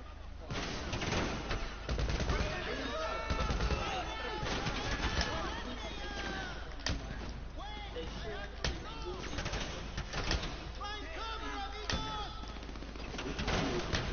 Occidental cost millions of tons of hazardous waste and then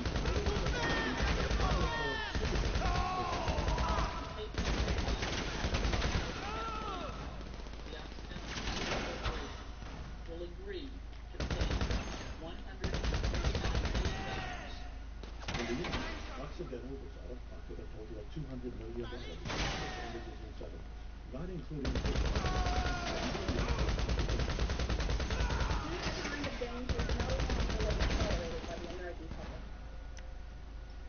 The day of discarding hazardous materials indiscriminately and hazardous. There must never be in our country another Love Canal. Thank you very much.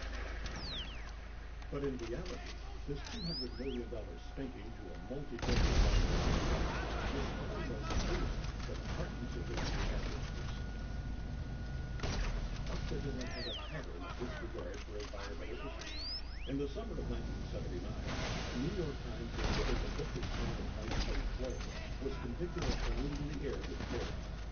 Even more damning were the copies of corporate memorandums passed among Hooker executives in which it was revealed that Hooker's top echelon knew and approved of the pollution violations. Finally, Hooker Company officials admitted to accidentally poisoning local water supplies, not only at the New York location, but at their Michigan and California. The White Springs plant in very different places not only was polluting the air with fluoride, but had also dumped tons of waste on their own property. In a leaked interoffice memo obtained by an insider of Occidental's White Springs plant reveals 25 different waste disposal. Meriwether Security Consulting. How can I help? Helicopter support unit will be with you right away. Highly fluoridated toxins that are all buried in the soil are still very strong. Gary Pittman knew the bottom was dark that this produces the oil of cyanide. Occidental was not to be trusted. They had been known to buy and intimidate officials. They provided financial support to the campaigns of certain political candidates and owned judges. Gary had only 12 lawyers against Occidental's prestigious law firm, Holland & Knight, which at the time consisted of 540 of the nation's top lawyers. However, to his benefit, Gary had the documents to prove his case. He also had a stellar record within the company and was known as a company man. He was a loyal and hard-working employee. The last thing he had ever imagined doing was to sue the very company that had provided him such a good run. In spite of this, Gary felt as though he had no choice. He was sick and couldn't work. So Gary needed a class that could make him go away.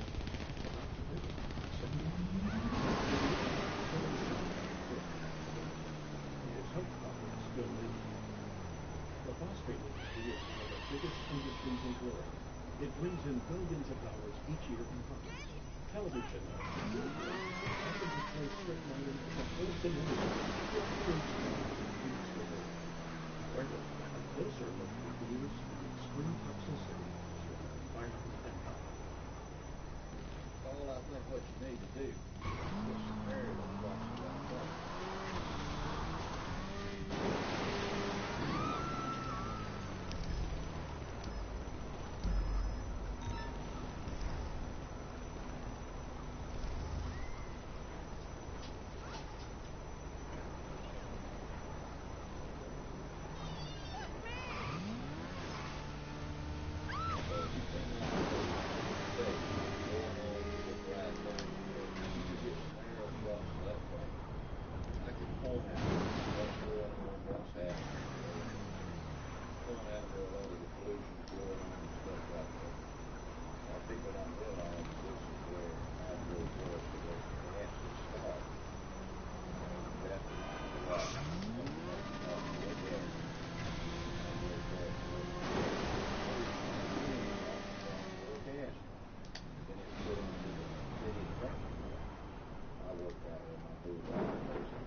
Basically, they take these things, they come in all the trees,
phosphoric acid chemical plant. Where this was all located is wetlands. If you have a wetland, you'll have a heck of a time trying to get a permit to go into a wetland, to do anything. You dig a pond or whatever, they're not going to give you a permit. But somehow these people got permits to dig up all this wetland, and they claim they'll reclaim it, but it'll never be reclaimed up to there's no way. They will reclaim just enough land. They'll have a little show place for visitors, and they can go show them what they've done. They'll reclaim this out, and now this is what we've done. What they destroyed out there, Package received. The team are going to work. What they'll eventually do, and this is just my prediction, is they'll change the name of this place and they'll form a corporation. They'll call it something like White Springs Phosphate. And then when they finish mining out the rock, they'll bankrupt.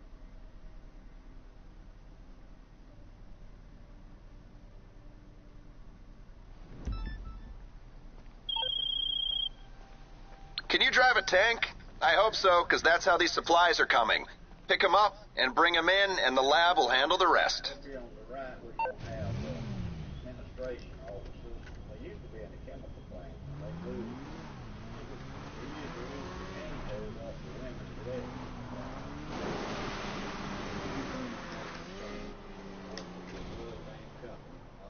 Chemical company, White Springs, Florida, 1968 and 1969. Our county department is located in the admin building, which at that time was located in the chemical plant.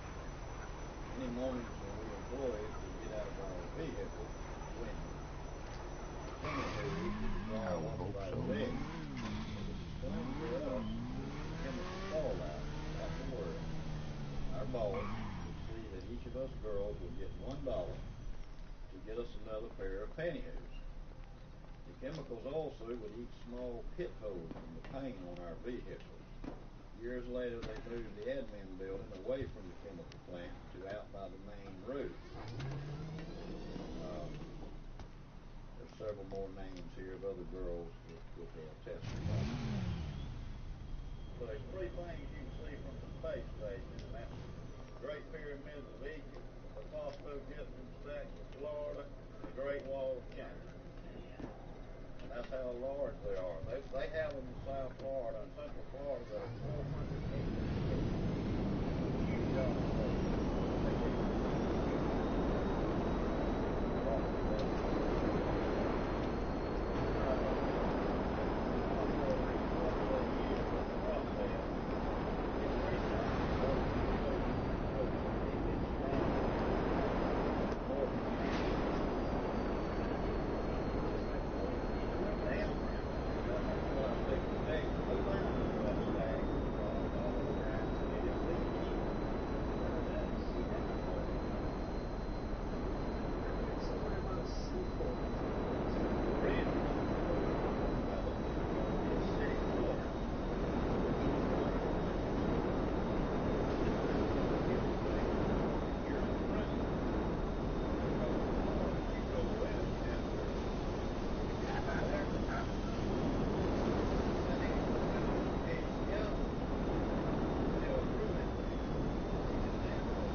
Gypsum stack. When the sinkhole caved in one of these, it was one of these sections. It wasn't all of it. Only that one section was 87 million gallons. You could multiply that times 4. That's just a lot of toxic waste to be going into the aquifer. In addition to this recycled toxic water up there, in addition to that, they're taking fresh water too, right? Of course, they use a lot of fresh water because, see, this is the main thing that they don't want you to know is what they call the water fountain. It just makes them nervous. What do they add back when they need water if it's leaking?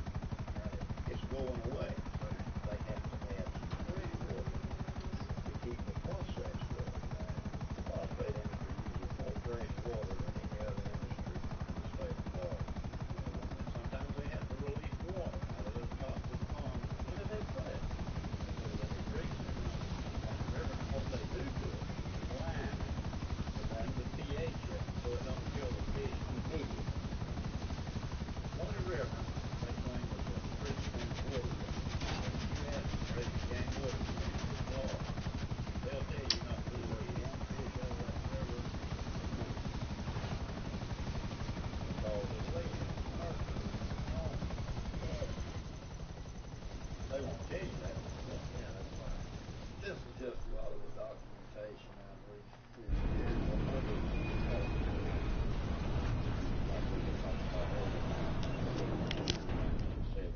Misrepresent environmental data.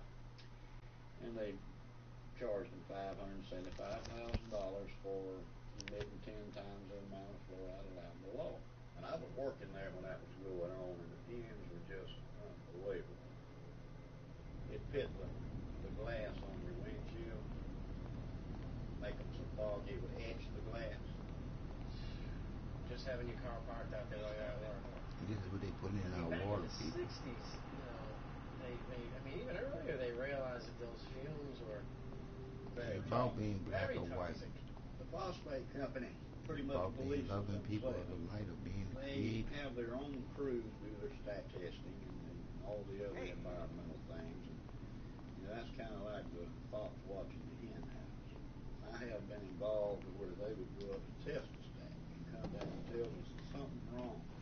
This stack is going to fail. And they say you look around, find the problem, straighten it out. Y'all go up there and test it. I have also been at the point where we couldn't find what was wrong, and they were doing the test, and we would just go and open a blind in the fume duct to allow more fresh air to go through, so it would dilute the emission.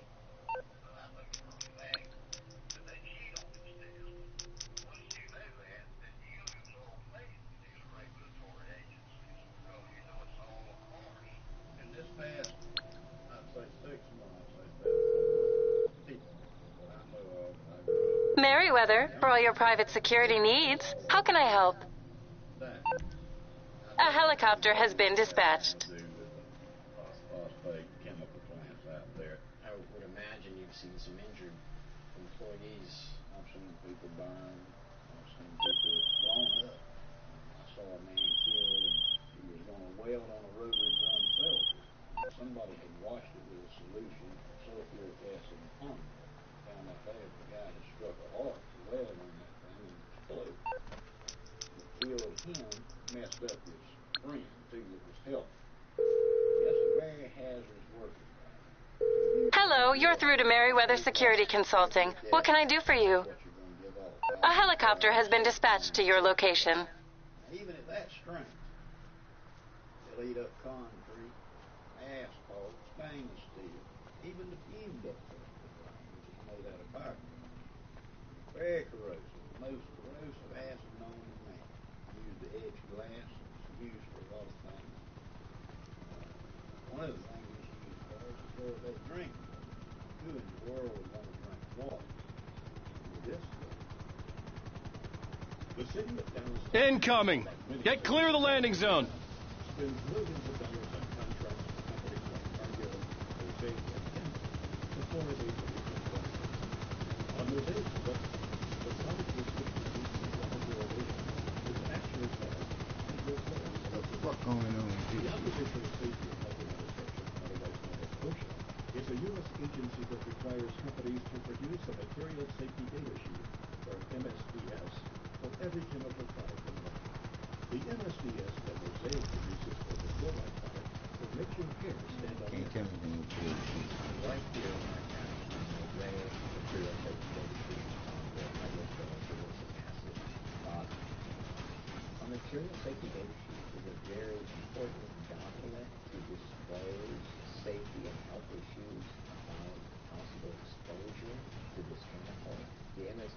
supposed to inform you about what is this chemical, what's in it. So what we find in the case of, let's say, your hydrofluorosilicic acid is that it is not a pharmaceutical grade product. It is an industrial grade chemical.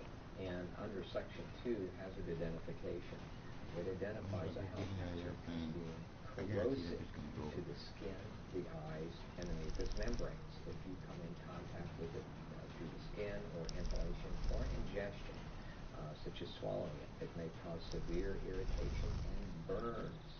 And so on the second page, it identifies potential health effects, and it mentions that it's corrosive to the eye, corrosive to the skin, corrosive through inhalation, such as breathing, corrosive if you swallow it.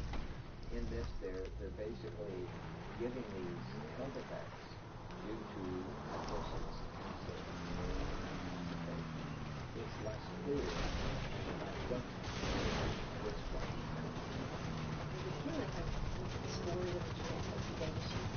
If you don't want to go anywhere, then get out of here.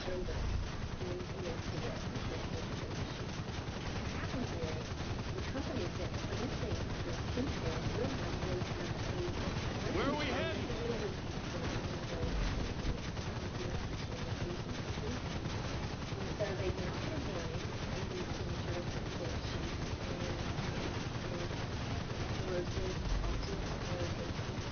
Okay, we're on our way.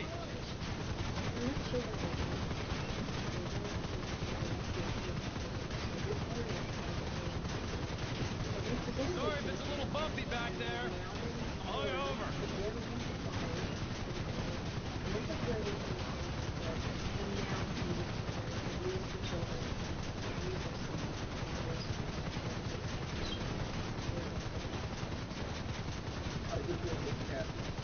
We got. It's not even useful in any mammal.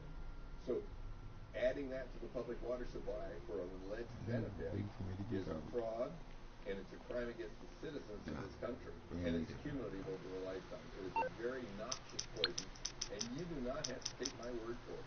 If you've got a Webster's dictionary, open it up. One of the definitions is fluoride.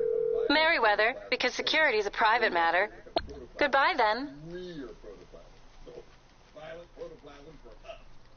Say, let's put that in the water and see how the kids turn out.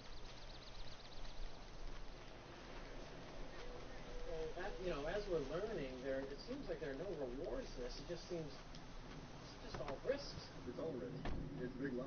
There's no benefit whatsoever. It's all risk. Let's get to the science. How did I say? Covering it up. Let's look at the science. What do these fluoride chemicals actually do to human beings?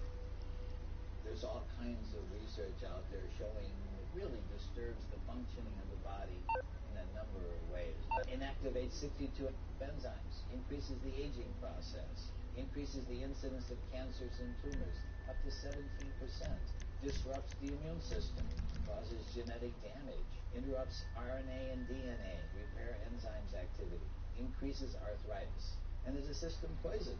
These are all validated by scientific data. We have, in America today, all of the symptoms of hypothyroidism, obesity, heart disease, neurological impairment. I have been very sick. I was diagnosed with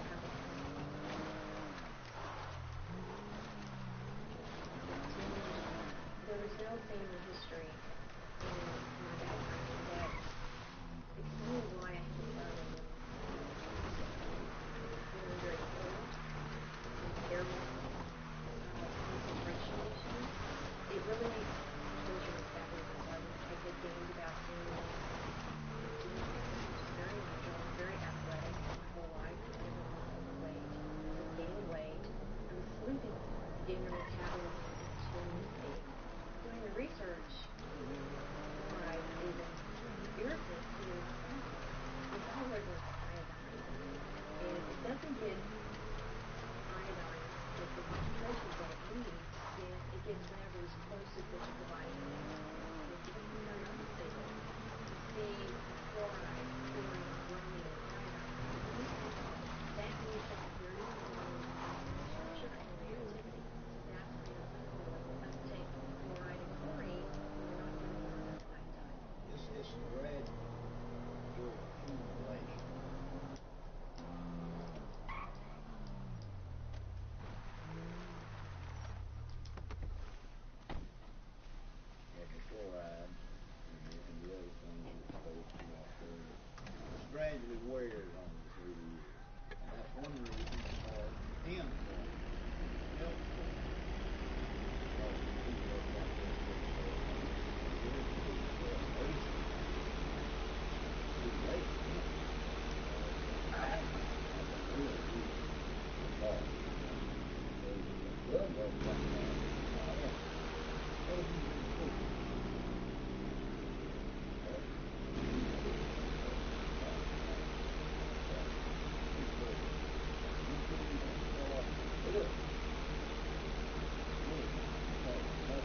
Fluoride is one of the most powerful poisons for the human use in the system. The pineal gland is actually kind of located in the center of the brain, and it secretes two hormones, DMT and melatonin. Melatonin actually regulates sleep patterns and feel-good hormones, which also helps regulate your puberty, and it helps regulate all your hormones.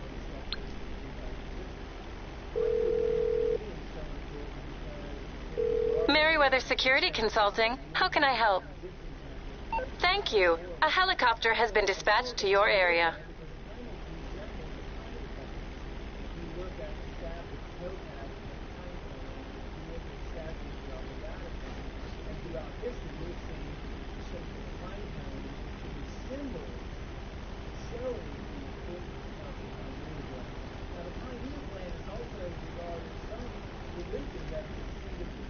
We are here to help. Latest whoever's giving you trouble. If you know that the pineal gland is the consciousness of the human, and that could be your connection with God, why not take it out? Take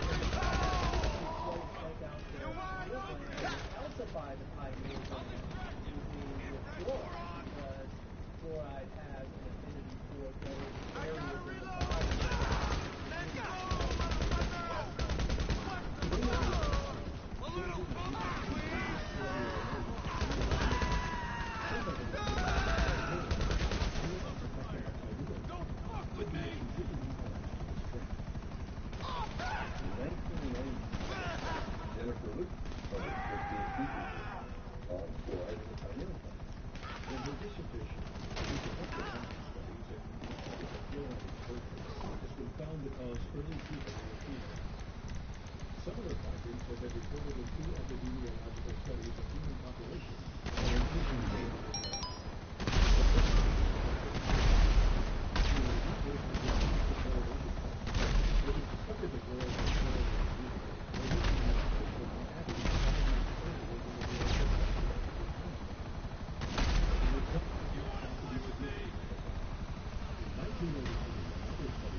Her dad, who's only 20 years older, is starting to bend over like this. He can't put his hands on his head. The calcification of the pineal gland is an adaptive process that we pass down from our babies to our 14 Fluoride's role in early acute needs no fluoride. And many people don't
overexposed to fluoride. Awesome. That's a picture of very mild dental fluorosis. And so is that. You know, that young girl came to see me to get that fixed because she doesn't think that's beautiful. She thinks that looks bad when she smiles. And I think everybody else agrees with her. They say 41% of American teenagers have this condition. So this is the white spot. So it's been there. But it's a little scary, knowing that many people don't even know what's in our water. Fluorosis can become more severe than a simple white spot. In severe cases, it can deform a patient's teeth. When you see spots on the teeth like this, that means you gave the child enough of this poison that the cells that were making that poison didn't make it right. They made it wrong. When I was a child, I was overexposed to fluoride. There are streaks of that in my teeth. So you learned that early on? I knew, yes, those teeth are very brittle, so I have cavities more frequently in those teeth than other ones that don't have the evidence of the fluorosis. Maybe you've seen it, white chalky spots on your teeth. And I was told that those are calcium buildups. From the fluoride. Okay. I don't think I had really, really strong teeth to start with, but I did have some teeth. They just broke. The last time this happened, I was eating a baked potato. And it broke two out. Baked potato. A baked potato and it broke two out. Did you notice anybody else in the plant losing teeth? Yeah, we talk about it a lot at the plant. So the ADA, people in office, people who are in these regulatory agencies, they're aware of overexposure to fluoride causes dental fluorosis, correct? Yeah. They know that, right? And they know that dental fluorosis, the teeth become weakened, they chip, they fall out, Spotted, ugly, wear away real fast. Yeah, they know all of that. We took California. We took the whole state. There's no difference in dental care costs for welfare from one end of the state to the other, regardless of how much you want it. Whether it's 0.2, 0.3, no difference. So if there's a tremendous benefit, tell us. So that's why they want to rate it. Although fluoride can help with your teeth, if either chemical is consumed in high amounts over their lifetime, it can lead to cancer, skin conditions, bone disease, and other health issues. There is a recent lawsuit in Maryland, it's a federal lawsuit, a woman who believed the medical establishment at the time when her daughter was an infant. She gave her daughter 90% of her diet intake of water was fluoridated baby water. And so the daughter grew up with severe fluorosis, and to get that corrected, dental restoration is about $100,000 and they can't bear that burden. So they are suing Nestle and Girl. So putting it in a baby bottle when the child doesn't have a tooth, there's no limit on God's free nerve that can have anything except a negative impact on that. Well done. Now the real work can get started in the lab. But they've stopped. Just as baby's first water. I've seen that for years. How can we educate women to not buy this for their babies? And this is why we wanted the warmer for infants, because they're the most at risk. They drink their weight in water within 2 or 3 days. If you and I did that, we'd be drinking 22 liters a day. I mean, it just goes back to the whole these regulatory agencies that are supposed to, be kind of looking out for our best interests. As you know, There's no reason for the FDA to allow them to sell this as a food. It's a crime. I hope they're punished someday. I say they have a duty to warn. They have a duty to warn you. Not one manufacturer of formula said, by the way, don't use the tap water. Women, infant, and children, WIC program. We contacted them. They refused to tell others not to use the tap water. And you know what she said? It would damage the fluoridation program. Fluoride is safe and effective, and it's one of the most inexpensive ways to really cut down on dental decay. Fluoride is safe and effective. Fluoride is safe. Fluoride is safe and effective. Well, there's a study from 20 years ago showing infant mortality was higher in fluoridated communities. Is that why? I don't know. Why didn't they do a follow-up study? I think that would be interesting to know. Okay, we're dropping these shipments out of the way. Take a dune buggy and head for the markers. This one is time sensitive. The kids swallowed it. It had to be rushed to hospital. They couldn't save it. So yeah, it's very toxic substance. There's no question about that. Is that the kind of stuff that a responsible parent would be putting in their child's hands? FDA in 1997 required manufacturers of toothpaste to put this warning label on it. you'd have on a loaded 38 caliber pistol. Keep out of reach of children. And only use a pea-sized amount, which is about the same amount that would be in a bottle of water. And if that amount is swallowed, call the poison control center or seek professional help immediately. So if I drink a bottle of water, should I call the poison control center too? This is just insane. So this is what two different organizations say. One, don't swallow it. Why did they put that on there? They put that on there because there were 10,000 calls a year to the poison control centers when children made ill by swallowed toothpaste. 10,000 calls, and you know for every call there's 5 that didn't call. And so, and they're only, the poison control centers in half the state. So that means 100,000 children are made ill by swallowed toothpaste. It's insane to put a deadly poison down in your hand and say, go brush, and you hear it spit out, Johnny. Well, this one is slow. So it's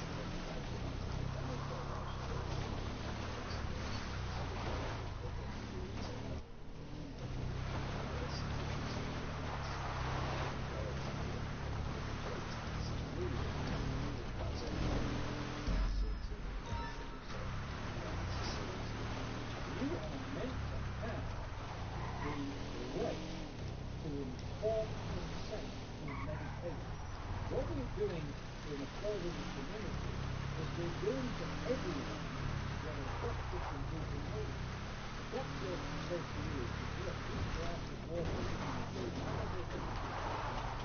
Cure your ingrown trauma and make your left ball against what you have to do. Drink it. And you say, no, I don't want to. You've got to do it. And you've got to do it. If he or she tries to do that to you, he's basically putting in for your license. You've got to tell the patient what the drug is good for. You've got to tell them what it's so, but when they theory, they cut them. This has been written later. Whatever fluoridation is dispensing of blood. This is not chlorine. This is not any number of the other chemicals that are used to treat the raw. Specifically what we need physically to make a physical change. This is medicine. This is the only thing anywhere in the world that gets after the municipal drinking waters to actually treat fluoride. Well, every time you see the letter FLUO, you're talking fluoride. And so when you start realizing that Prozac is a fluoride product, Zoloft is a fluoride product, virtually all of your psychotropic drugs, almost all of those that are made out of it. And one of the reasons being is because it has tremendous capacity to affect Part of me wishes I was wearing one right now. Chemical that goes from one neuron to the other brain neuron. So when we look at the selective serotonin reuptake and basically inhibition. I used to be independent, but ammunition are taking everybody over. Prozac is fluoxetine. It's a fluorinated psychoactive. In fact, almost all your psychoactive drugs are fluorinated drugs. They put it in there as a carrier and an accelerator. The actual activator of this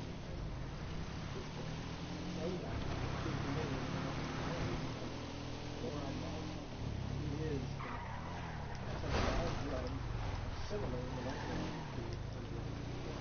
underschool shooting in Columbine, Colorado, or on Alcohol. Those drugs make your mind think that you're not living in the real world, that you're actually sort of experiencing a false reality. And I think fluoride has much the same effect. There's tons of balance that are approved products that, in some cases,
medicine in the drinking water, you can't control the dose, because you can't control how much water people drink. You can't control it goes to everybody. If you ask a pharmacist if there's any drug in his store that was safe enough to give to everyone, young people, old people, sick people, people with poor nutrition, give it to them in any dose, they'd laugh at you. It's ridiculous. There's no way you can give out a medicine without being able to control the dose. And one dose cannot fit all. You can't give a medicine to everybody. You are forcing it on people who don't want it. There are people in this audience who've spent far more time researching this issue, including David, myself, and many other people in this audience. And they stated categorically to the mayor, to the city councillors, we do not want you to force this medicine on us. We have the right to informed consent to medication. That's a very important right. This is a violation. It's being violated every day in this country to over 200 million people. There needs to be informed consent. We have that with all other medications. When we go to the doctor, he or she gives us the information of what the side effects are going to be. With fluoride, there is no informed consent. There is no safe dose for one size fits all medication that they're doing. Now, all those issues are important, but the one that really concerns me is the impact of fluoride on the brain. A study found that the EPA listed fluoride as amongst 109 chemicals for which there was significant evidence of neurological effects. It has definite impact on the neurons, which is the nerves of the brain. You don't just roll those back. It's not like, well, I cut myself, so now I'm renewing myself. It doesn't happen to the neurons. There are so many ways that fluoride could be damaging the brain. We know this from animal studies. For the humans, exposed rats to fluoride, the work has its effect on the human brain and the central nervous system. What we did was we exposed them nothing but fluoride in the water for 6 to 20 weeks. The pattern we saw is typically is what we see with other neurotoxic agents that are well known to cause a hyperactivity or a memory problem or an autism. When I first presented the results of these studies, one of the individuals sitting and listening to the results, he says, do you have any idea what you're saying? He says, you're telling us that we're reducing the IQ of children. Look, the first opponents of fluoridation in this country in the 1950s were biochemists. These biochemists had used fluoride in their experiments to poison enzymes. And they, including Dr. James Sumner, who won the Nobel Prize for electron chemistry at Cornell, and he said, fluoride poisons enzymes. You don't want to put this substance into the body. Poisoning enzymes is what makes people sick. Poisoning enzymes is what kills people. It's highly likely that you're going to get subtle effects on the brain, but the parent is not going to notice. No wonder that our children can't read and write. It's no wonder because they're damaging their brains with stupid preventive benefit program that doesn't even work. We have behavioral studies, and we have 24 IQ studies, 24 studies, which now show an association between very modest exposure to fluoride and lowered IQ. They've actually got it down to a 1 milligram dose of fluoride. I'm not afraid of you no more, man. 5 times loss. I know what they say, you don't like you. The average IQ is 100. I So got if my you're proof. 95, you're in the back of the Got class, my proof. napping. Walmart, you a big motherfucker, but I ain't afraid of you no more, Walmart. You're going to get a nice job pushing the room around. And I ain't afraid of you neither, Harris County here in Houston, Texas. So what they show Because I will be in City Hall's councilors meeting on Tuesday. you've damaged the inlet. Because y'all will hear from me. Because I got a lot to say about my journey from New Orleans to Louisiana, here after Katrina, to having to survive through Harvey and say to you, this is some bullshit. 2 years ago, American government scientists had clinical evidence that fluoride affected the central nervous system. But all this is kept secret.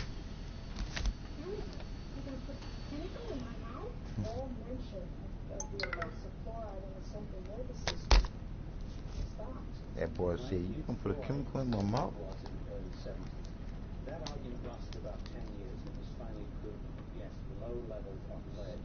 No other And they brought it back. visible substance was in fact damaging a child's mental development. And they brought it back to dumb down our kids, to make our kids want to be on Grand Theft Auto. I can tell that my thought process is, my concentration is higher. And so when you take out the facility, you lose your place in the country as a leader that we have. And that's because of the damage that our government has allowed to happen to the intelligence of our children. If there wasn't research out there that shows conclusively that it affects the brain, that it affects the immune, that it affects the bones, and it is incorporated into your body. Fluoride bonding is strong. You get something to fluoride bonded, it's not easy to get it out. Fluoride is now in thousands, and I really mean thousands of products where it has worked its way in, and I don't understand why. I had a good friend of mine come up to me one day when I took him to Dallas. He says, Karen, he said, look, there's fluoride in Cocopops in there, fluoride is goodness in there. I'm going, what? What the heck is it doing? And that's the... But you still laughing. Fuck, this shit ain't funny. Sadly, the dentists have begun to add fluoride to their filling materials, their cement, they even put a varnish on certain teeth. I don't believe these are just legitimately FDA approved. I've checked on them. There's no new drug applications on file for fluoride to be ingested, and none have been submitted. So if you're going to give a child a dose of fluoride, show me the FDA approval that has beneficial and even safe. It doesn't exist. The medical system tries to say they ingest fluoride. That's really the only element they believe in. They won't recommend magnesium, argon, they won't recommend calcium, they won't recommend zinc, or immune improvement. They only believe in one element, and it's fluorine. How come they don't look at the other elements? That's what they're selecting. There is no selenium waste product you have to get rid of. That's why we don't hear about the benefits of selenium. Selenium is an anti-cancer element, and most people are deficient in it. Chromium, trace element, blood sugar regulation. Most people are deficient in it. Why don't doctors and scientists say, let's put chromium in the water? Because they're not trying to get rid of it as a toxic waste. That's why. If you look at the tables out there, you got to consider the whole thing. It's not scientific to say, well, let's just put this one element in the water. What about all the others? Water fluoridation is important. It's not scientific. It's not good medicine. It's not public health medicine. It's a desperate attempt by certain industries to eliminate toxic waste, feeding it to people, calling it public health. It's clearly waste disposal. It comes down to this? Yeah, the government's paying 35 dentists at the Center for Disease Control to go out and promote the addition of silicone bars and public dental lines. So it's making a lot of people who can't do dentistry money. Where money and power are is a magnet to criminals. And so Washington, D.C. becomes a vortex of evil. And I'll tell you, when you're controlled by a few people, which is the government, who controls the government? Money. Big money. And if they're about corporations, baby. We want our children to grow healthy and strong, and they want to make profit. There are solutions out there. There are answers to this. There's a ways to get around and possibly clean up your system. What can we do? The best thing you can do is look at what the body's made of, which is water. Every living substance is composed of water. Now, people ask me, what's the easiest, simplest way to start regaining my health? I say change the water. When you start flooding your body with water, you have no access to anything else, no supplements, and eating clean foods, which would mean raw, organic fruits and vegetables. And if you have access to superfoods, which would be like chlorella, spirulina, blue-green algae, stuff like that, I still think that distilled water is the best. I recommend adding organic apple cider vinegar to the distilled water because what it does is it brings it back to life. You know, if you distilled water, you lose all the minerals in it. You know, it's clean water, but it's not an active live water. So what I do and what I recommend, you can get a distiller for $300 or $400 and run your tap water right through the distillation gallon water containers, and then every time that you fill it up, put a little cap full of apple vinegar in there, the raw time, and then you're getting vital nutrients, live enzymes, probiotics, and it's just one of the cheapest, most effective ways to regain your health, or to just, give you a lot of good, active, live nutrients that brings the water back to life. But the big problem is you can get the best water in the world to drink. That's good for it. But what are you going to do? In fact, I would even say don't shower when you have to. Where I live now, I'm drinking and showering with either rainwater or well water. We have the ability financially to purchase these filters and these purification systems. It is the most important investment you can make in your family. You really need to invest in yourself, in your food, in what you're drinking, and more than you are your clothes or your electronics or your car. It is the priority. When you accumulate all these chemicals in your body, you have to do something to get rid of them. The antidote to fluoride poison is calcium, magnesium, vitamin C, selenium, and iodine. And you can get rid of it with perspiration, with your sauna. You can get rid of it by drinking more water and having it go out through the urine. The right diet can bind those elements and help clear them out. I'm not drinking any more water with fluoride. I'm not eating food with fluoride. I'm not cooking my pasta-rice soups with the fluoridated water. So I completely took it out of my diet. Considering the fact that fluoride toxicity has become a huge problem, kind of teamed up with Alex Jones and his staff over there, and I was asked, what can we do? There's no product on the Call us old-fashioned, but we don't like large concentrations of weapons on foreign yachts just offshore. You're welcome to keep any supplies you find on the boat on your GPS. Going quiet, going loud, it's up to you. we could find working together in unison to help you eliminate or detoxify fluoride from your system on a regular basis. This product is something that people can take on a daily basis or take on a weekly basis or take to help their body naturally eliminate fluoride from the system. There are two strategies for really getting fluoride out of the water supply. One is that you can have the citizens protest, go to the city council meetings, rise up against the chemical tyrants, and demand clean water. Just demand clean water, that's it. There's more people to do something like this instead of just turning a blind eye. That's what's wrong with that system. People sleep wrong and do it, but they just pass it by. Let somebody else take care of it. So I imagine you're kind of going to be the Lone Ranger standing up and saying, I don't want my water medicated anymore. We should be calling our congressmen and trying to say, hey, what are you doing out there? What are you doing around the well? That's all right. I should have to choose to put fluoride in my water. Why am I demanding that I have to have fluoride in my water? If enough people will contact their legislators, contact them either through phone calls, through snail mail, I mean, if they get enough of that on a particular issue, by golly, they do set up and take notice.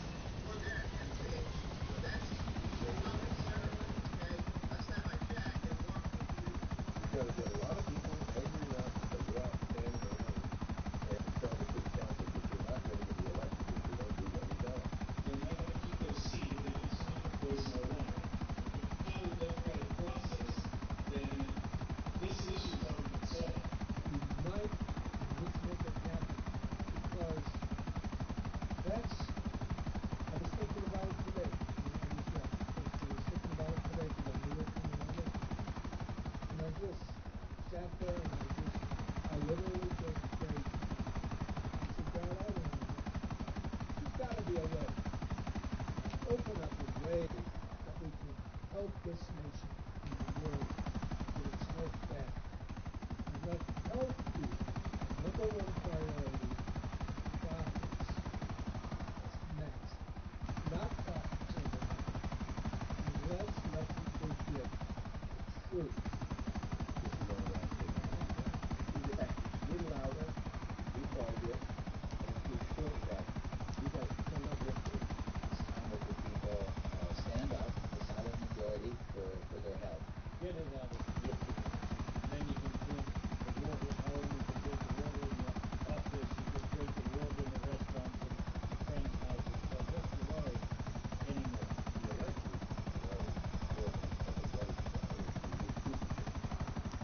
Merriweather, for all your private security needs. How can I help? Helicopter support unit will be with you right away.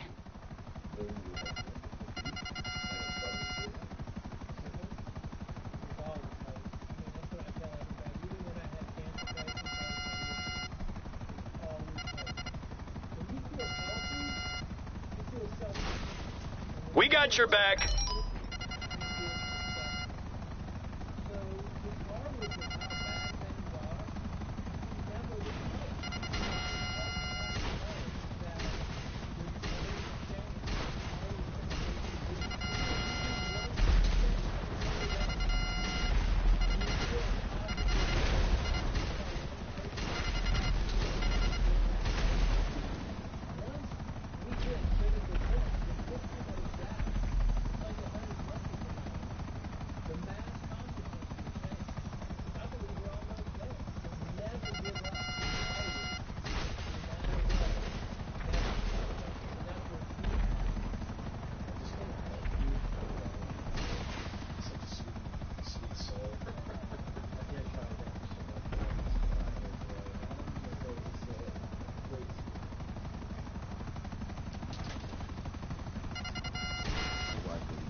And that's us nearly out of fuel and heading home.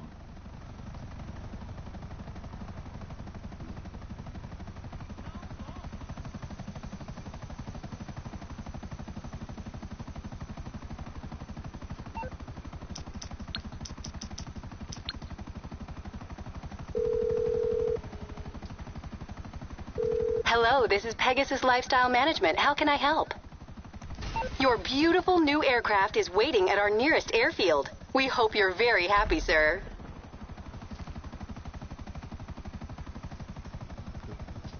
I didn't even see y'all was in the scenery like that. That's my bad.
像死猪肉一样。孬种！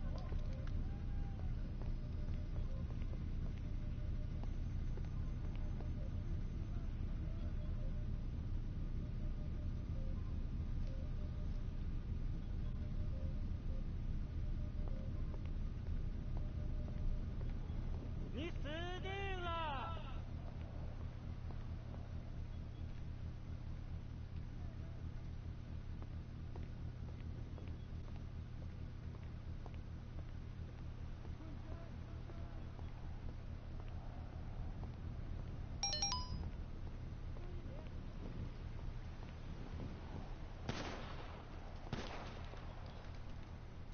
补充子弹！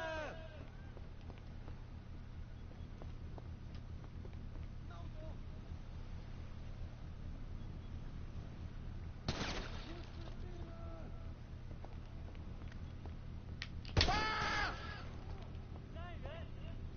真是！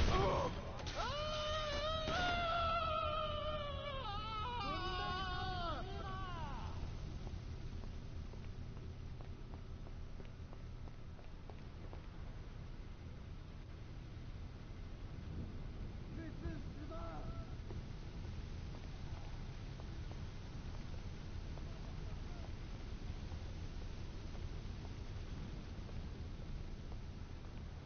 注意点！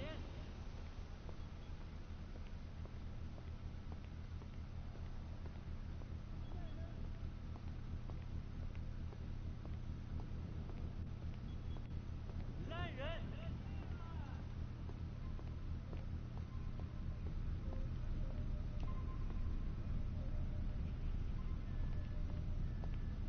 孬种！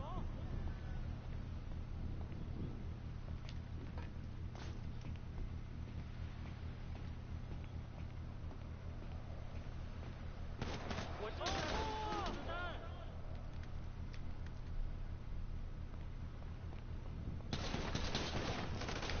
告诉我你还行！我们的人受伤了。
我们有人倒下了，小心！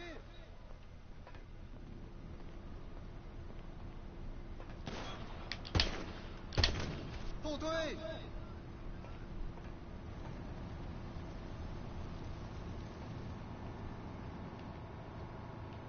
！Motherfucker! You can't get away now! Come on!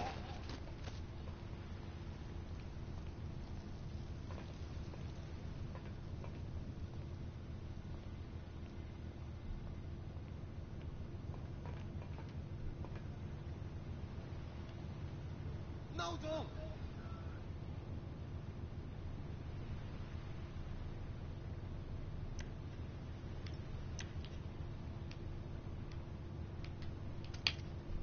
！Motherfucker！ 准备你死吧！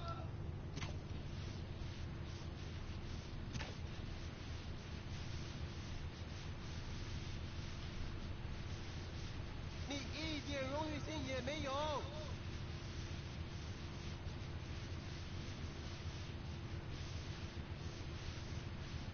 烂人！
kicked off everybody know.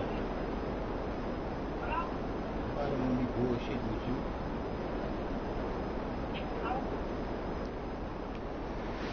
You come on here to bullshit, you might as well find another session. I ain't saying no owl.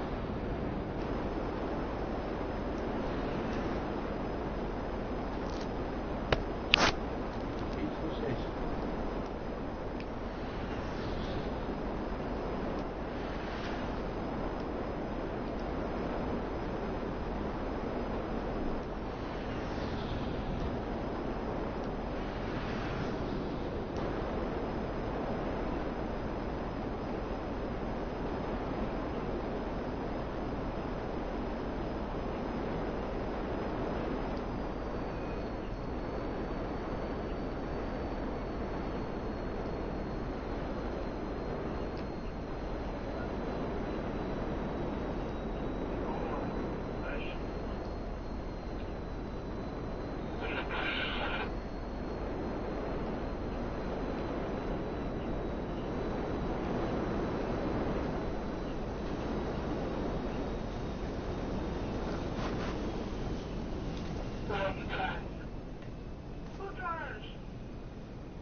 You gonna allow him to do reverse psychology on you.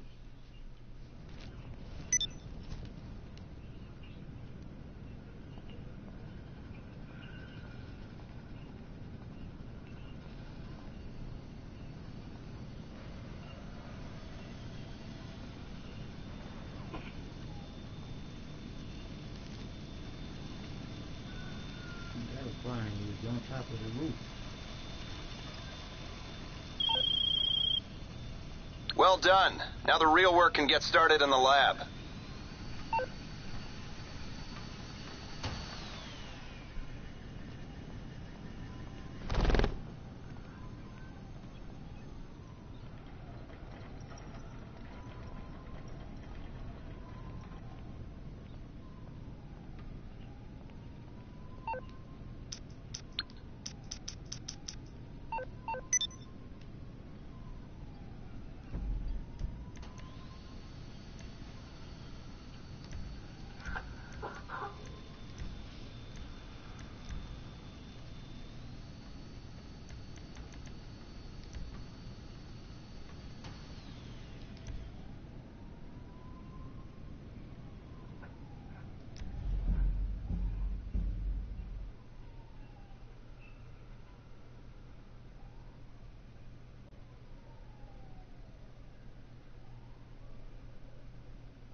you're through to Pegasus Lifestyle Management. How can I help?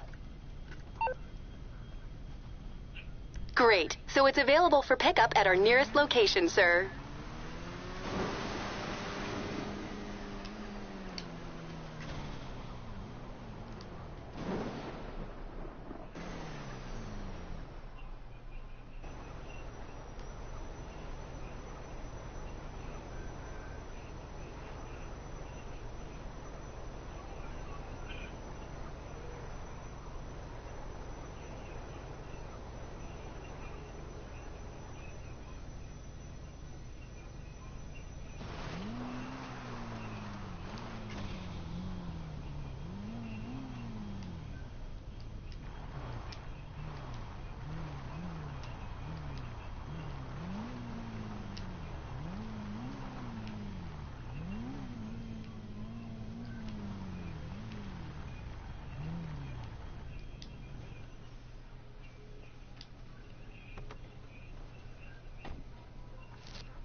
supposed to wait for you, boy, man. Let them get killed.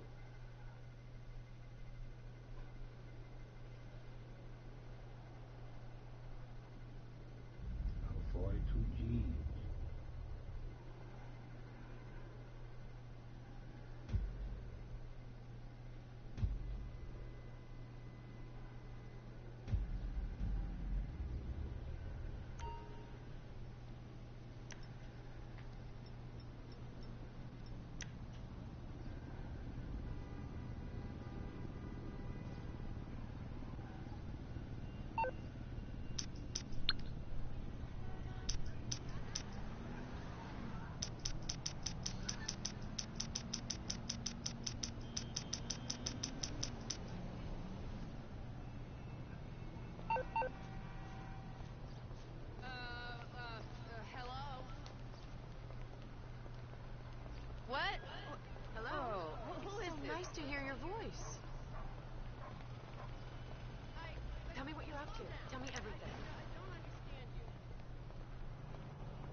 Hello, Pegasus Lifestyle Management. How can I help you?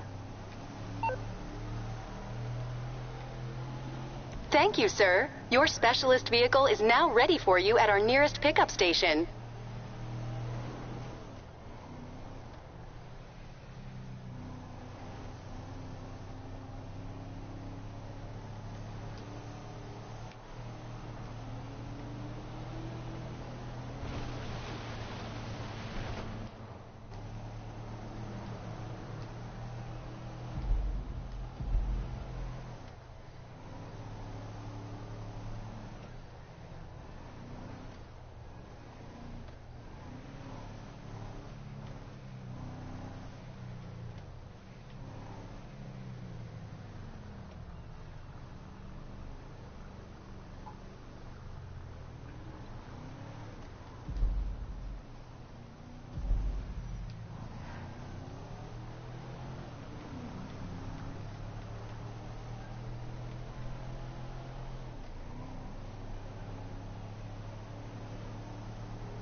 Hello, you're through to Pegasus Lifestyle Management. How can I help?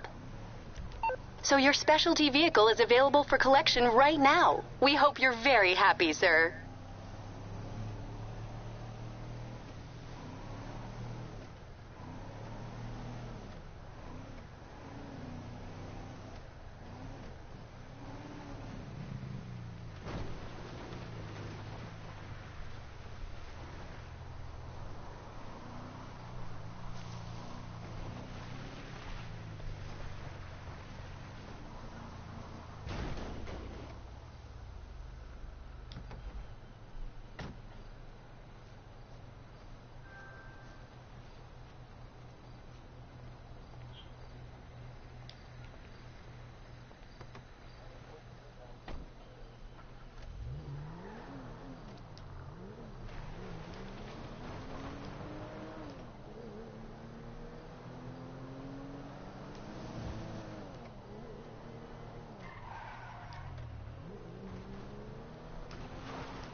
lame-ass motherfucker.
There you go.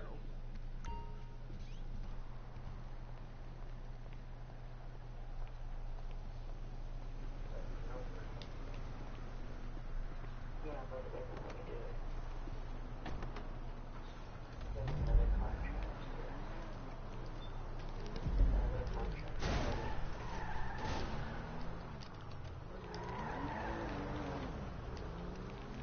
I just don't know what it is.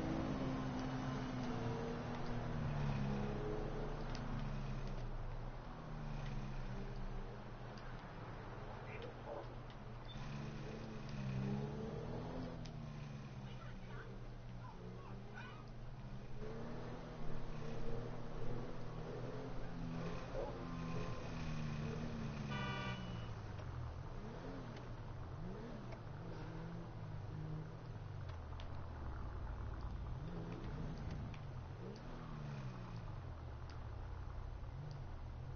Aw, shit, good looking, man.